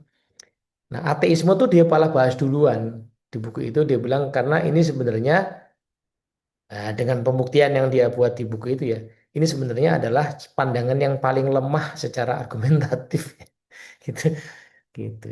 Jadi yang paling lemah itu ateisme, yang tengah-tengah itu agnostik. Nah, sebenarnya teisme itu menurut dia paling kuat ya secara argumentatif. Ya, balik lagi. Dia juga seorang beragama sih. Nah, kritiknya, ya, tapi ya tadi kalimat titik ini kayak tautologi yang muter-muter. Nah, ada lagi angle soal ini, teologi feminis katanya. Ya. Mary Daly bilang, konsep Tuhan Barat itu maskulin banget ya. Kayaknya ini cuman buat melegitimasi patriarki ya gitu. Jadi kayaknya representasi Tuhan sebagai he gitu ya. Huwa kalau dalam bahasa Arab itu itu bukan kebetulan, itu kayak sengaja buat mempertahankan dominasi laki-laki atas perempuan. Nah, ya harus direformasi nih. Ya, misalnya God dengan Goddess bisa diganti gitu ya. Tapi yang kontra juga bilang bahwa ya sifat maskulin itu cuma aksidental kok. Bisa lah dipurifikasi. Bukan itu esensinya ya gitu ya. Bisa dimurnikan lagi kok kalau kita mau. Lalu ada lagi ya angle yang membahas. Nah, kalau kita lihat tadi itu kan kebanyakan sebenarnya Eropa ya, Barat Eropa kan. Ada yang banyak mendalami tadi yang ditanyakan sama Mas Andri ya, konsep ketuhanan tradisi agama Timur. Timur definisinya Hinduisme, Buddhisme gitu ya. Nah, itu akan ketemu yang beda tadi itu Mas Andri. Jadi nggak sama ya dengan yang person tadi ya. Misalnya di Hinduisme itu nggak nyebut Tuhan sebagai person tapi Brahman ya, atau realitas tertinggi. Brahman itu kayak Tuhannya gitu, kayak loh ya. Nah, kemudian Atman itu kesadaran terdalam dalam diri kita. Jadi, konsepnya begitu, ada Brahman, ada Atman. Nah, pencerahan itu adalah realisasi dari identitas ini ya. Itu konsep karma reinkarnasi itu kan khas di Hinduisme. Di Buddhisme juga ngomong begitu ya. Mungkin Andri lebih tahu ya ini ya. Hidup adalah penderitaan, apa istilahnya? Samsara ya. Samsara. Sebabnya kemelekatan. Jalan keluarnya adalah, nah, aku juga nggak terlalu paham. Tapi intinya eh, kita akan menemukan konsep Tuhan yang berbeda ya di Hinduisme, di Buddhisme gitu.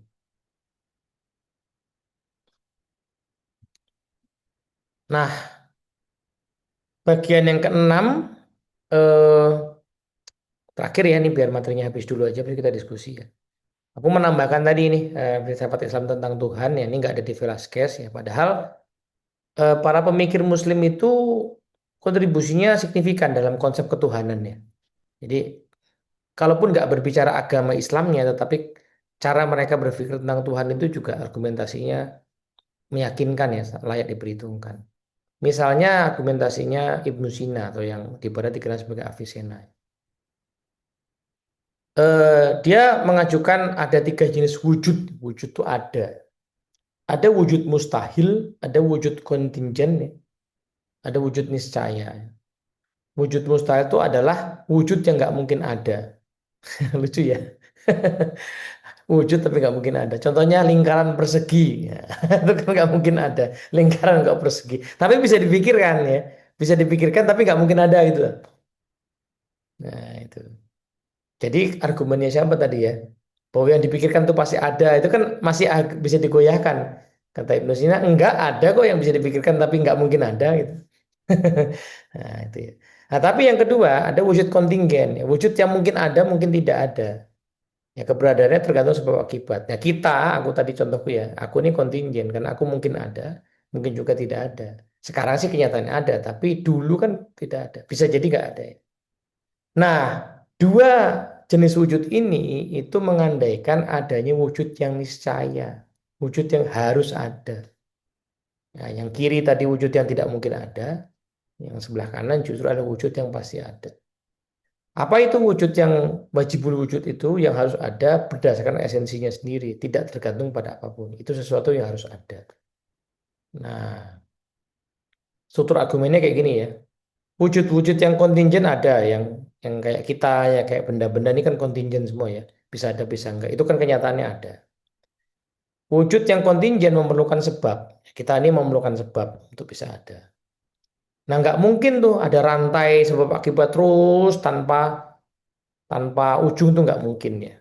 Karena malah kita jadi nggak bisa menjelaskan realitas. Jadi harus ada wujud yang niscaya, yang mentok tadi itu inilah Tuhan gitu. Nah ini kalau kita lihat tidak argumennya mirip ya, apa namanya berkorelasi lah gitu. Ini Ibnu Sina. Ya sorry. Yang berikutnya Al-Ghazali ya Imam Ghazali. Imam Ghazali pakai argumen kalam ya. Setiap wujud yang mulai mulai ada memiliki sebab bagi permulaannya. Alam semesta adalah wujud yang mulai ada, maka alam semesta memiliki sebab bagi permulaannya. Ya, sederhana ya.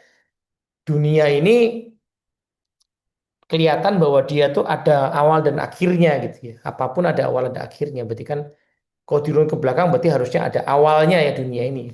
Kita mungkin nggak mengalami, kita mengalami sudah dunia sudah ada. Tapi kita bisa melihat semua itu ada awal, akhir, awal, akhir, awal, akhir itu. Berarti alam ini pasti ada awalnya. Gitu.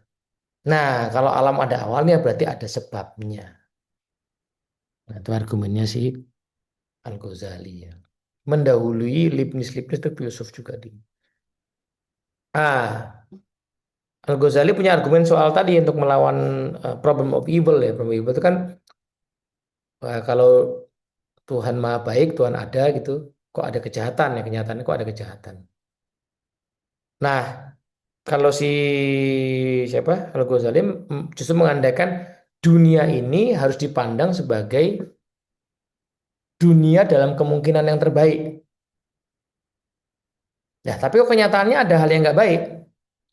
Hal yang nggak baik itu pun harus dipandang dalam kemungkinan terbaik. Nah, ini khas dalam pandangan Islamnya. Musibah itu bukan karena keburukan, musibah itu karena ujian.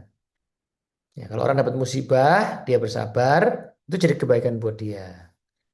Ya, kalau orang apa namanya berbuat jahat lalu dilalah dibales gitu ya, itu ya bisa jadi jalan tobat buat dia gitu. Jadi keseluruhan dunia ini sebenarnya adalah dunia dalam kemungkinan yang terbaik. Nggak ada yang namanya kejahatan murni itu nggak ada. Dunia ini kemungkinannya terbaik. Ya kalaupun ada yang dianggap keburukan atau kejahatan, sebenarnya punya maksud baik juga gitu nantinya. Ini angle-nya ya, angle-nya sih. Kalau kalau angle-nya evil kan tadi melihat ada tuh kejahatan, ada tuh hewan mati gitu ya. Nah, kalau angle-nya Al-Ghazali enggak, dunia ini semua isinya baik. Adanya kematian, adanya kekalahan itu semua skenario yang baik gitu.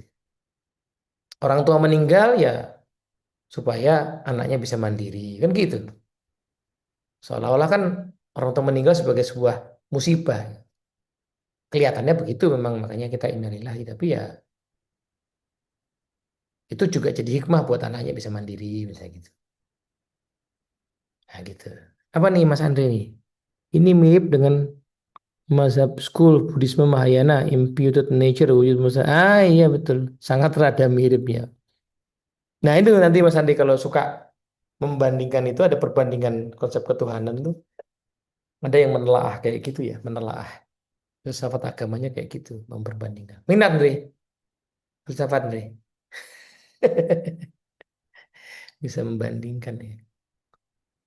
Nah, kalau tadi mau ngonekin Kierkegaard ya, Kierkegaard kan apa banyak mendalami filsafat agamanya karena pengalaman pribadi dia ya, patah hati dan segala macam itu penderitaan. Nah, Al-Ghazali punya pengalaman yang mirip ya ketika dia mengalami krisis intelektual total ya, meragukan segalanya, tapi dia tidak mengambil jalan ketemu argumen baru, malah dia menemukan pengalaman mistis ya, lewat kasyaf, lewat belajar sufi. Nah, lahirlah kitabnya Ihya Ulumuddin itu. Jadi di barat Kierkegaard mengalami krisis lalu menemukan pemikiran, Al-Ghazali juga begitu ya. Ya itu tadi bukti bahwa pengalaman religius itu ada ya. Kemudian Ibnu Rushd. Ibnu Rushd itu eh, punya pemikiran soal tiga jalan menuju kebenaran agama ya. Nah ini Ibnu Rushd itu kan seorang filsuf juga, ulama juga ya. Ya zaman dulu nggak dipisahin sih. Ya sekarang kita seolah-olah memisahkan dia filsuf sama sama ulama.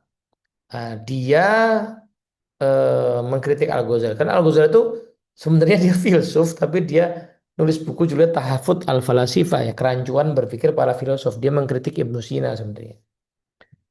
Karena dia punya kekhawatiran filsuf Islam di masa itu tuh terlalu mengagungkan Yunani gitu. Nah, dia nulis itu kerancuan para filosof, kerancuan para filsuf. Nah, sama Ibnu Rus dikritik buku itu ya. Jadi buku Tahafutul Tahafut ya, kerancuannya para orang-orang yang rancu. Bukunya kayak gitu. Nah, Ibnu Rushd nggak setuju kalau filsafat itu buruk ya. Sebab untuk menuju kebenaran agama itu ada tiga jalan. Ada jalan demonstratif lewat filsafat, ada jalan dialektis lewat teologi kalam ya, ilmu kalam. dan ajaran retoris ya lewat ajaran-ajaran khotbah agama gitu. Nah, bagi Ibnu Rushd filsafat itu jalan terbaik ya. Maksudnya justru menurut dia seorang muslim tuh ya sebaiknya orang yang beragama dengan sadar ya, mencari gitu. Dicari meskipun tadi mungkin saja ada lompatan iman tapi banyak kan ayat Quran yang menyuruh orang buat menggunakan akalnya itu kan banyak. Jadi akal itu harusnya digunakan secara optimal. Lah menggunakan optimal itu kan ya pakai filsafat gitu loh. Gitu. Jadi ini dia dia mengkritik itu tadi ya. Nah, Rumi tadi mau apa counter tadi problem of evil ya. Penderitaan itu bukan problem of evil yang membutuhkan Tuhan tidak ada ya. Penderitaan itu adalah instrumen dalam aktualisasi rencana Tuhan yang diperlukan bagi perkembangan seputar manusia. Yang musibah itu kan bikin manusia bisa bertobat ya, bertumbuh ya, gitu. Jadi kalaupun kita mengamini adanya kejahatan, penderitaan, itu bukan bukti Tuhan nggak ada. Justru itu mengamini bahwa Tuhan punya rencana untuk membuat manusia bertumbuh lewat ujian-ujian itu. Hmm. Ya kok dibandingin kayak gini nih ya, antara filsuf yang tadi Barat Eropa ya dengan temanya ada yang mirip tadi ya. Ini belum dibandingin sama Timur deh. Seru nih kalau dibandingin sama Timur deh. Tiga. Oke, kayaknya udah habis ya. Udah sini. Kita stop dulu. Yuk kita diskusi, tapi aku izin sebentar ke toilet. Monggo, matur nuwun Mas tadi. Wah, ini seru ya. Seperti tadi saya bilang di awal, ini cukup intriguing. Harapannya bisa buat pikir-pikir lah nih weekend nih. Apakah kita sudah beragama dengan sadar atau jangan-jangan belum sadar nih. Oke, ada yang Mas Andre mungkin nanti mau open mic Mas Andre mau ngobrol langsung boleh. Mbak Ovi kalau ini kalau masih belum bisa buka kamera boleh kayak tadi open mic aja monggo. Bu Teni atau Mbak Sinta, Pak Bambang, Mas Cahyo boleh biar seru ya karena ini memang topik yang menurut aku dibilang sensitif sih enggak, cuman emang jarang dan kadang-kadang ya yang aku lihat tuh topik-topik kayak gini tuh dibahasnya di ruang-ruang sosial media gitu. Hmm. Karena ruang-ruang sosial media itu kan hanya sepersekian. Kita mau ngungkapin apa udah di counter, kita ngomong apa di counter gitu. Jadi it's not the right place untuk discuss gitu. Nah, mumpung ada ruang untuk diskusi, yuk mungkin ada yang mau disampaikan atau yang mau ditanyain, boleh Mas Teddy akan berusaha sebisa-bisanya jawab ya Mas ya. Iya, sebisa-bisanya. Kalau nggak bisa cari sendiri ya. Tanya Ya, sama Adinya. Aku belum mendalami nih filsafat agama. Paling banter sebisa-bisa. aku mendalami ya so far filsafat agama yang terkait dengan agamaku sendiri ya. Maksudku tuh jadi tertarik ya. Jadi ada buku bagus nih buat yang muslim kalau mau. Buku agama yang cukup ringan membahas konsep ketuhanan di dalam Islam. Itu judulnya Seputar Ketuhanan yang nulis Muhammad Nuruddin. Ada di marketplace itu. Bagus tuh bukunya. Jadi dan pembahasannya lumayan ringan itu. Jadi kita akan paham bagaimana konsep ketuhanan di dalam Islam. Yang tentunya berbeda dengan agama yang lain. Ya. Nah, tapi itu topik yang ternyata aku jarang tahu gitu ya. Aku kan taunya ritual-ritualnya langsung. Padahal nah ini argumennya Ustadz Nuruddin itu bilang, ah, ini aku mengena banget ya. Mengena banget di aku kalimatnya bilang gini. Bukankah orang Islam itu tidak boleh sekedar beriman tanpa menggunakan akalnya? Soalnya iman kita tuh ada minimal ya harus ada referensinya. Nggak boleh sembarangan. Misalnya kita meyakini adanya malaikat. Itu kenapa? Karena ada referensinya minimal. Ada ayatnya, ada hadisnya. Nggak boleh kita meyakini sesuatu yang tidak ada referensinya. Jadi harus pakai akal tuh. Dari mana kita meyakini itu? Gitu. Nah, itu mengena banget di aku. Ya, jadi sebisa mungkin kita mencoba mencari ya dasar-dasar. Meskipun ujung dasarnya itu adalah mungkin berhenti di titik ya begitulah perintahnya. Ya nggak apa-apa, tapi gunakan dulu akal untuk menemukan. Ujung-ujungnya ya begitulah perintahnya gitu kan. Nah nanti dari situ, tapi sebenarnya dari situ pun nggak berhenti juga. Misalnya ya ngomongin ritual tertentu lah, ritual apa sholat misalnya. Kenapa gerakannya begitu? Itu bisa ditelusuri dulu ya. Dasarnya apa kan nggak boleh ngasal kan? Dasarnya apa? Tapi kan akan mentok. Terus kenapa begitu? Ya jawabannya kan pasti ya memang diajarinnya begitu ya sama Nabi kan. Nah tapi ternyata nggak berhenti sampai situ. Kita masih bisa mencari yang namanya hikmah ya. Ya apa kira-kira hikmahnya berdiri kemudian mengarahkan pandangan ke tempat sujud. Apa hikmahnya? Itu masih bisa dipikirkan juga. Itu masih bisa. Jadi belajar filsafat seringkali dibilang orang terjadi ateis tuh.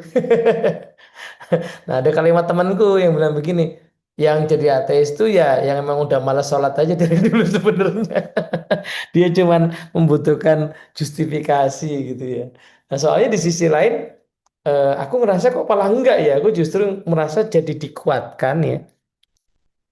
Nah, aku jadi bisa menelusuri ya. Yang kuyakini ini apa bangunannya, argumennya. Memang nuansanya filsafat rasional ya. Ya kalau mau nuansa yang spiritualnya ya belajar ilmu agamanya langsung untuk mendapatkan tadi pengalaman religius ya pengalaman batin. Nggak ada di filsafat pengalaman batin nggak ada. Filsafat memang areanya rasional. Ya kalau mau belajar pengalaman batin ya belajar tadi tasawuf misalnya gitu. So, begitu.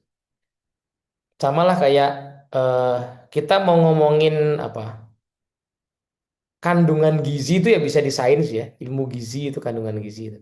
Tapi kan dokter yang ilmu gizi itu belum tentu bisa masak enak kan. Kalau mau masak enak, belajarnya bukan di ilmu gizi, belajarnya di tata boga. Itu itu belajar yang makanya pengalaman batin indrawi makan enak tuh ya di tata boga. Tapi kalau mau tahu kandungan gizinya ya di ilmu gizi gitu. Kira-kira gitulah. Oke, ada yang mau komen? Kalau nggak ada ya nggak apa-apa sih karena kita sudah 1,5 jam juga ya. Ya moga-moga jadi tambahan wawasan lah kalau nanti mau baca. Next berarti kita akan bahas yang the source of knowledge. Nah ini aku agak pede kalau itu ya, karena bidang-bidangku ya epistemologi, filsafat ilmu.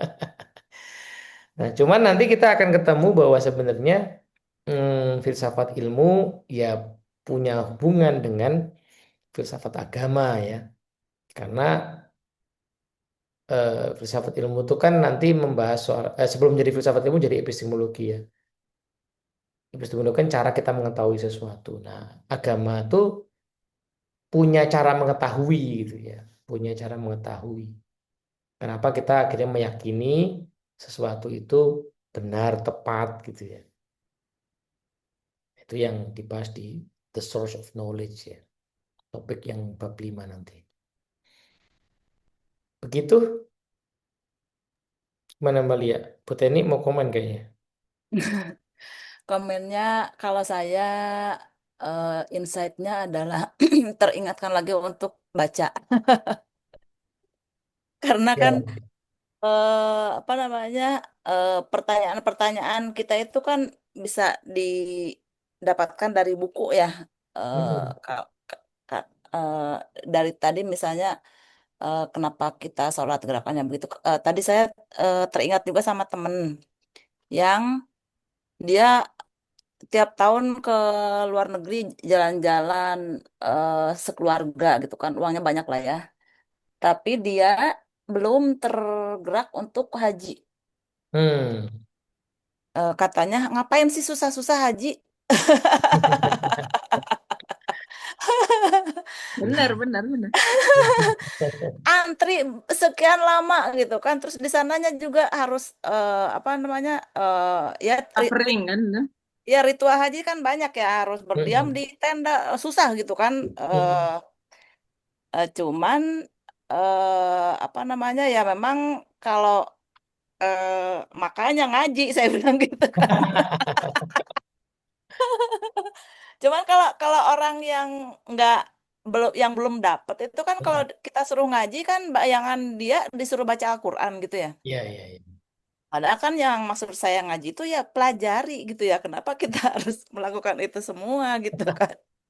Jadi apa namanya ya ya susah kalau itu kita bicaranya di grup ya di WA grup Hmm. apa namanya orang yang ya gitu ya nggak ada gunanya ujung-ujungnya cuman usir ya. Jadi ya saya cuman komentar sekali habis itu udah diam aja.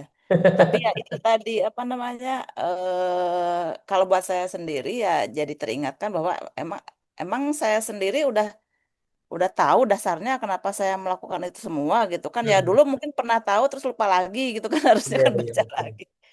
Terus lagi yang satu lagi yang teringat adalah untuk anak sendiri ya. Kan kalau kalau kita kan misalnya azan itu dipanggil sama Allah gitu kan segera menghadap gitu kan. Hmm. Itu kan karena kita sudah ada pemahaman Tuhan itu apa gitu ya. Hmm. Eh, Sedangkan untuk anak yang belum paham itu kan itu harus dijelaskan gitu ya. Kayak tadi Hmm. sesuatu yang lebih besar dari yang paling besar gitu kan. Hmm. Kalau saya misalnya pernah menjelaskan, kamu kalau dipanggil presiden sekarang, apa kamu santai-santai aja kan enggak gitu. Tapi Hmm. ya belum belum nyampe juga gitu. Apa namanya? Kita harus bicara lebih lama lagi, lebih panjang lebar lagi tentang itu gitu. Hmm. Iya. Iya, Mungkin betul. ada referensi lagi untuk itu tentang tauhid buku. Iya, yang cukup menarik sih yang tadi saya bilang ya seputar karena seputar ketuhanan itu yang aku bilang menarik ya. Yang nulis memang Ustadz tapi eh, separuh lebih isinya tuh tidak menyebutkan dalil sama sekali gitu. Pure Hmm, hanya menggunakan akal. oke. Nah, ada satu argumen yang mungkin nggak memuaskan bagi banyak orang, tapi buatku itu memuaskan. Nanti memuaskan kayak gini nih nanti ada istilahnya di dalam apa di dalam filsafat tuh namanya kebenaran koherensi gitu ya. Kita nganggap suatu benar karena bagi kita tuh kayak nyatu ya, komprehensif gitu. Nah, tadi tuh persoalan eh, dunia ini isinya gerak sebab akibat, berarti ada yang menyebabkan, terus dirut mentok, berarti harus ada yang menciptakan atau argumen tadi loh ya apa jam tangan tadi loh. Nah, lawannya kan bilang kan bisa aja bukan Tuhan, bisa aja itu terjadi dengan sendirinya udah ada mekanismenya. Nah, kalau kita bilang, lah kan mekanisme ada yang bikin gitu kan. Bisa jadi nggak dibikin, ya kan gitu kan. Nah, terus argumennya gini, mana yang lebih mudah diterima akalmu gitu. Bahwa mekanisme itu ada yang bikin, atau mekanisme itu nggak ada yang bikin terjadi dengan sendirinya. Kayaknya sih yang lebih mudah diterima akal adalah ada yang bikin gitu ya. Nah, apapun nama yang bikin, ya itulah Tuhan gitu. Nah, buatku itu koheren ya, nyatu gitu kayak jadi kayak pertanyaan-pertanyaan di kepala itu kayak teng jadi satu. Iya juga ya. Gitu kan. Misalnya aku sendiri nggak akan mungkin misalnya ya di rumahku tiba-tiba ada kaos kaki gitu kotor lagi di tengah ruangan. Terus kaos kaki siapa nih? Gitu kan aku bilang gitu kan. Nggak ditaruh di bak cuci. Terus ada yang jawab nggak ada itu ada sendiri gitu. Nah, kan aku pasti nggak mau terima ya argumen begitu kan. Ini pasti kaos kakinya seseorang yang lupa. Yang mau ku cewer ya kan gitu. Aku nggak bisa menerima argumen. Enggak itu kaos kaki itu memanifest sendiri dirinya. Ya mungkin. Nah gitu misalnya. Nah ini angle-angle ini membantu sih buat mungkin kita bisa lebih menyelami ya, pengalaman-pengalaman religius kita gitu. Ya, aku izin menambahkan buat Bu Teni yang Mm-mm. tentang anak tadi ya. Karena kalau aku dulu juga, aku sebagai anak, aku dijawab gitu, aku juga malah mental. Mm. Aku, apaan sih gitu. Jadi itu semua dogma, dogma, dogma, doktrin, doktrin aja. Banyak orang bilang bahwa iya generasi alpha itu harus dijawab, atau Gen Z itu sama generasi alpha itu harus dijawab alasannya. Enggak, setiap anak usia seperti itu pasti harus jawab alasannya. Bedanya Kalau zaman aku nggak berani nanya karena Hmm. takut, karena takut. Aku mending ya iya aja.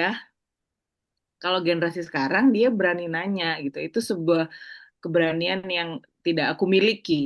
Tapi sebetulnya sama. Jadi yang aku dapatkan adalah kita kan perlu ngecek ya, nih anak pemahamannya sampai di mana sehingga kita bisa kasih apa.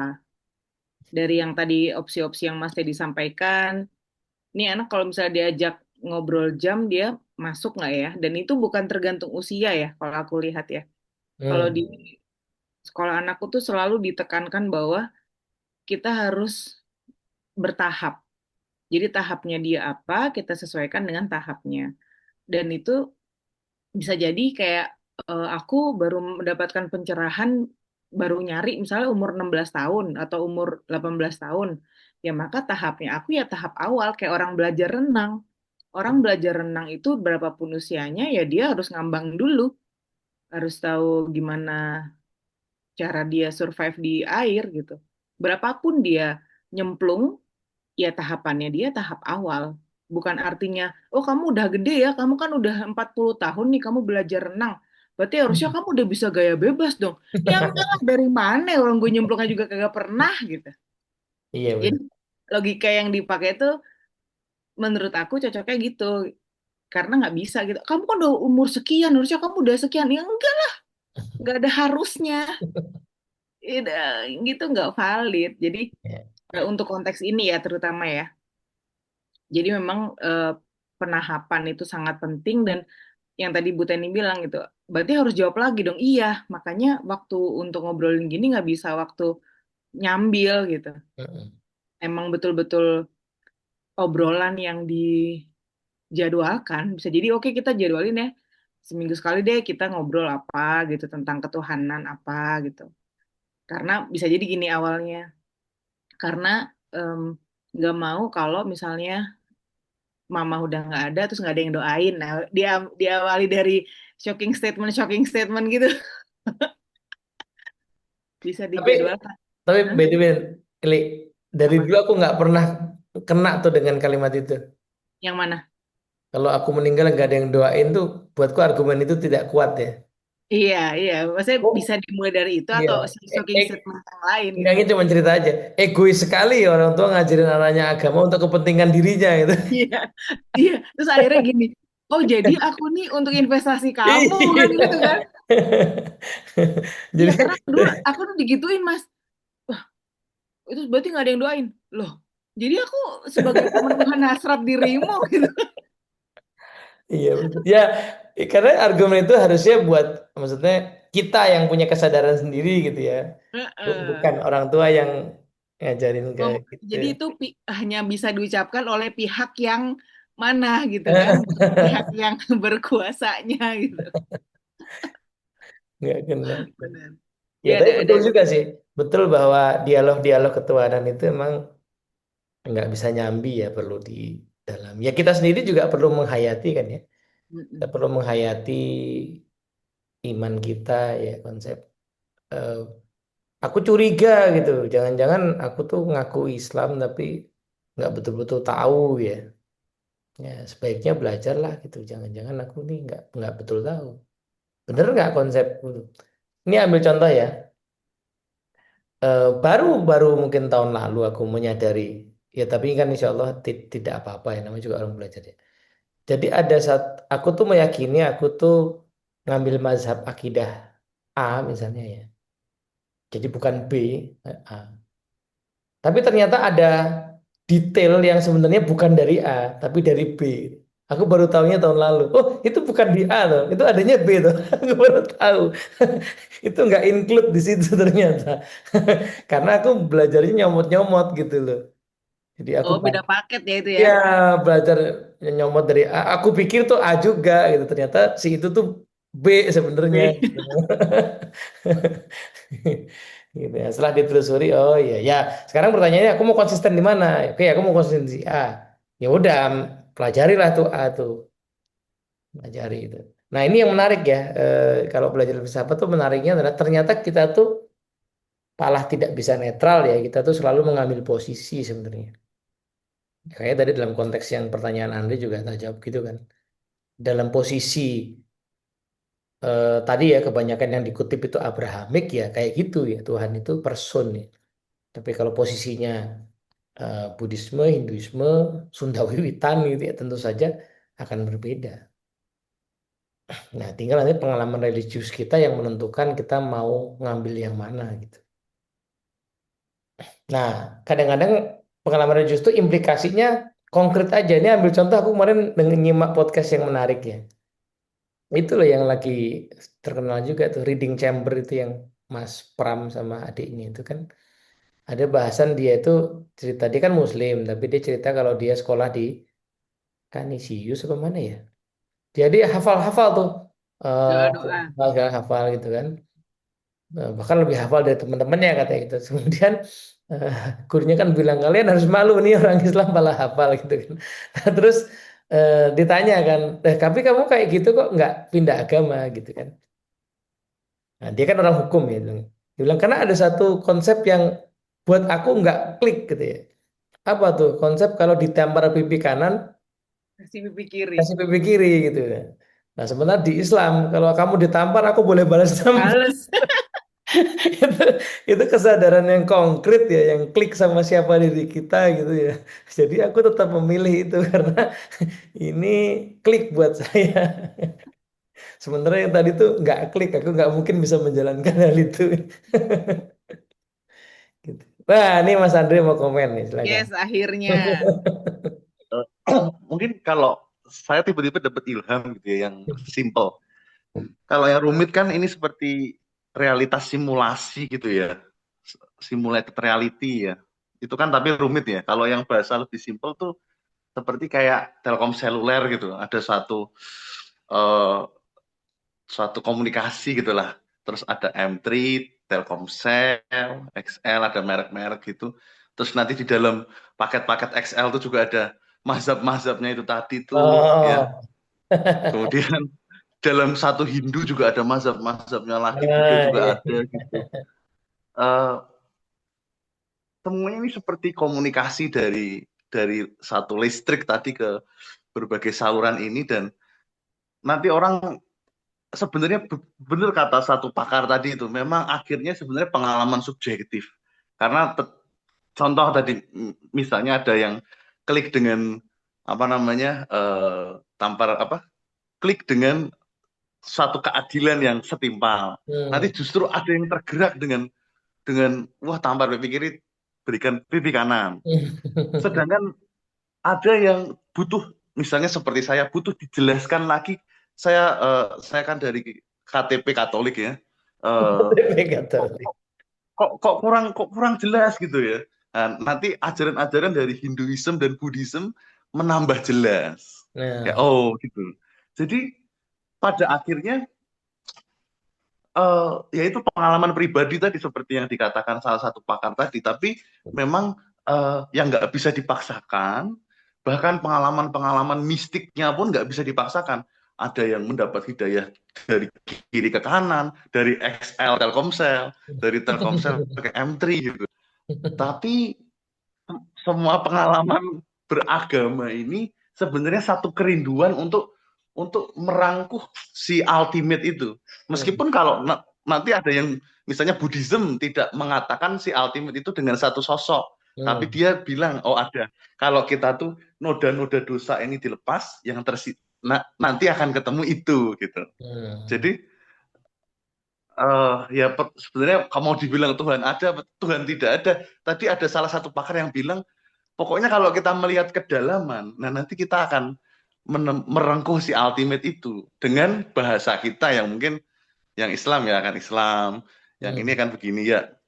Ada kecenderungannya lah M3 Telkomsel gitu. Cuma sebenarnya filsafat agama ini menarik karena ya bentuk telekomunikasi yang atau simulated reality, realitas yang Hmm. mensimulasi dirinya sendiri yang mencoba merengkuh apa yang melampaui dari simulasinya itu sendiri atau dari M3 Telkomsel itu ada sesuatu yang lebih dari itu gitu. Gitu. Iya, iya, iya. Itu metafora yang menarik itu ya. Jadi apa namanya? Ya, kalau ngomong seluler tadi ya ini kan gelombang lah, ini gelombang suara ya, gelombang mau mau dimasuki lewat tahu ditangkap pakai apa ya, pakai punyanya Excel, Telkomsel gitu kan, nanti mungkin ada yang sinyalnya lebih kuat, ada yang sinyal lemah gitu ya, ya itu bisa jadi sih, ya kita bisa, nah filsafat agama semacam menelaah hal kayak gitu ya, jadi kenyataannya ada banyak agama di dunia ini ya. Kita coba menelaah, mau ditelaah garis besar tadi ya, bikin kriteria 5 atau 6 tadi, mau zoom in ke salah satu, aku pengen tahu konsep Tuhannya ini gitu kan. Nah, itu ada topik-topiknya tadi. Ada yang lebih pragmatis tadi, implikasi-implikasi bagi masyarakat, moral dan segala macam. Nah, termasuk tadi ya, kalau mau menelusuri nih, ide-ide sekuler tuh jangan-jangan dari agama juga gitu ya. Ya telusuri gitu. Itu ada juga yang mendalami kayak gitu ya. Topik-topiknya ya kalau berminat di situ. BTW, Mas Teddy, ada juga loh yang nggak agama tapi dia kayak misalnya kayak analitik idealism oleh Bernardo Castro gitu. Hmm. Kayak dia dibilang agama juga enggak ya. Kayak dia mikir gitu dengan cara modern tapi berusaha merengkuh si ultimate itu. Bernardo Castro, terus ada siapa namanya? Mungkin salah satunya Gregory Bateson juga kali ya, sistem-sistem teori yang Banyak sih Ndek, kalau kayak gitu. Jadi kayak ini aku lucu ya. Kalau membahas filsuf namanya Heidegger misalnya ya. Heidegger itu kan terobsesi dengan tema yang sangat abstrak namanya ada. Ada itu apa ya. Terus kalau kita baca bukunya dia ketika dia dari ngomong ada menjadi ngomong sang ada. Sang ada itu mungkin ya di ultimate itu ya. Terus dia mendeskripsikan sang ada yang dia refleksikan. Itu kalau orang Islam baca akan langsung bilang, alah kok muter-muter bu Allah aja gitu. Nah, jadi karena apa? Karena fitur yang dia temukan itu sama dengan yang kami pelajari gitu loh. Nah, jadi tapi dia murni pakai akalnya gitu. Dia murni pakai akalnya. Maksudku ketemu juga ya gitu. Ketemu juga ya pas temu pakai akalnya. Nah, tapi ada kelemahannya juga gitu. Kadang-kadang ya tadi itu ya. Filsuf itu kan ya karena dia murni pakai akal ya nggak pakai yang lain ya. Jadi pemikirannya bisa sangat jernih gitu. Lalu tiba-tiba kelakuannya sangat memalukan gitu tuh. Hal kayak gitu ada. saya memperhatikan itu tuh soalnya dia kurikulumnya cuma bagian dari pandangannya aja, tapi nggak ada kurikulum untuk meresapkan ke hati, membumikan ke perilaku gitu loh. Mm-mm. Kayak gitu-gitunya kurang. Ya ada tuh kayak gitu-gitu. Banyak sih kayak gitu mikir gitu. Ya tinggal nanti kan kita merasa apa ya beresonansi dengan yang mana ya itulah. Tapi paling tidak minimal kalau mungkin kalau mau kita tutup aja lah udah setengah 11 di sini ternyata ya. Kalau kita mau mendalami dari filsafat agama ya minimal buat membantu untuk menyelami agama masing-masing, kupikir itu sangat bermanfaat sih. Jadi setiap agama aku yakin punya fondasi dan dimensi filosofis ya. Kalau kita mau agak pragmatis ya tadi aku memilih agama ini saja. Nah, tapi pengen dikulik-kulik gitu, dibangun ulang lagi fondasi-fondasi keagamaanku supaya ya tadi jangan-jangan khawatirnya aku tuh ngambil padahal yang aku ambil itu ternyata tidak berdasar yang tadi aku bilang tadi. Aku pikir aku ngambil A ternyata itu dari si B. Si B yang ternyata beda dengan si A ya. Jadi ada ketidakkonsistenan di dalam keyakinanku ya. Nah, soalnya nanti tiap landasan filosofis akan punya landasan praktis ya. Ya, jadi misalnya apa namanya? Apakah manusia itu apa istilahnya ya? eh, Aslinya adalah murni tidak berdosa atau berdosa. Itu kan doktrin ya. Tapi implikasi praktisnya kan nanti panjang itu di perilaku kan. Begitu kira-kira mungkin ya kita cukupkan lah. Di sini udah setengah 11 ya. Iya, setengah 11 ya. Nggak sadar. Iya. Sorry ya Mas, lupa. Ya, apa-apa. Oke, Oke, Mas. tak serahkan teman-teman. Terima kasih ya sudah menemani diskusi. Mbak Lia, monggo. Sami-sami. Alhamdulillah ya, kita udah dapat bekal nih. Mudah-mudahan tadi yang kalimat dari Mas Teddy ya kita ngulik masing-masing yang udah dipilih. Apapun pilihannya, XL, Telkomsel, silakan dalami. Silakan dalami karena tadi ada em, pengalaman religius personal Hmm. yang yang memang sangat personal. Oke, insya Allah kita ketemu bulan depan ya untuk Daras Filsafat kelima. Terima kasih banyak. Yang mau buka camp, kita mau foto bersama, yuk. Ya juga nih. Yang bisa. Tadi udah sempet di Wih, eh, nih ada orang Telkomsel banget nih langsung ini pasang nih. Telkomsel dia. Mbak Ovi langsung Telkomselnya mentereng. Pantes Mas Andre tadi bahasnya itu kali ya, inspired gitu ya. Ya, inspired by Ovi. Aduh. Oke, siap-siap ya, aku screenshot ya. Mas Andre mungkin ada Ya. munduran dikit. Nah, sip. Oke, bisa kelihatan. Mas Teddy, Pak Bambang, Mas Cahyo nggak mau open cam nih? Iya, Bisa? secara cowok ya harusnya sih nggak perlu pakai jilbab kan. Iya. Oke, siap-siap ya. Ayo, Ya, dalam Bu. hitungan 3, 2, 1. Oke, lagi beda gaya. 3, 2, 1. Sip, terima Oke, kasih terima banyak. kasih. Kita tutup dengan Makasih Pak alhamdulillah. Teddy, makasih Kak Lia.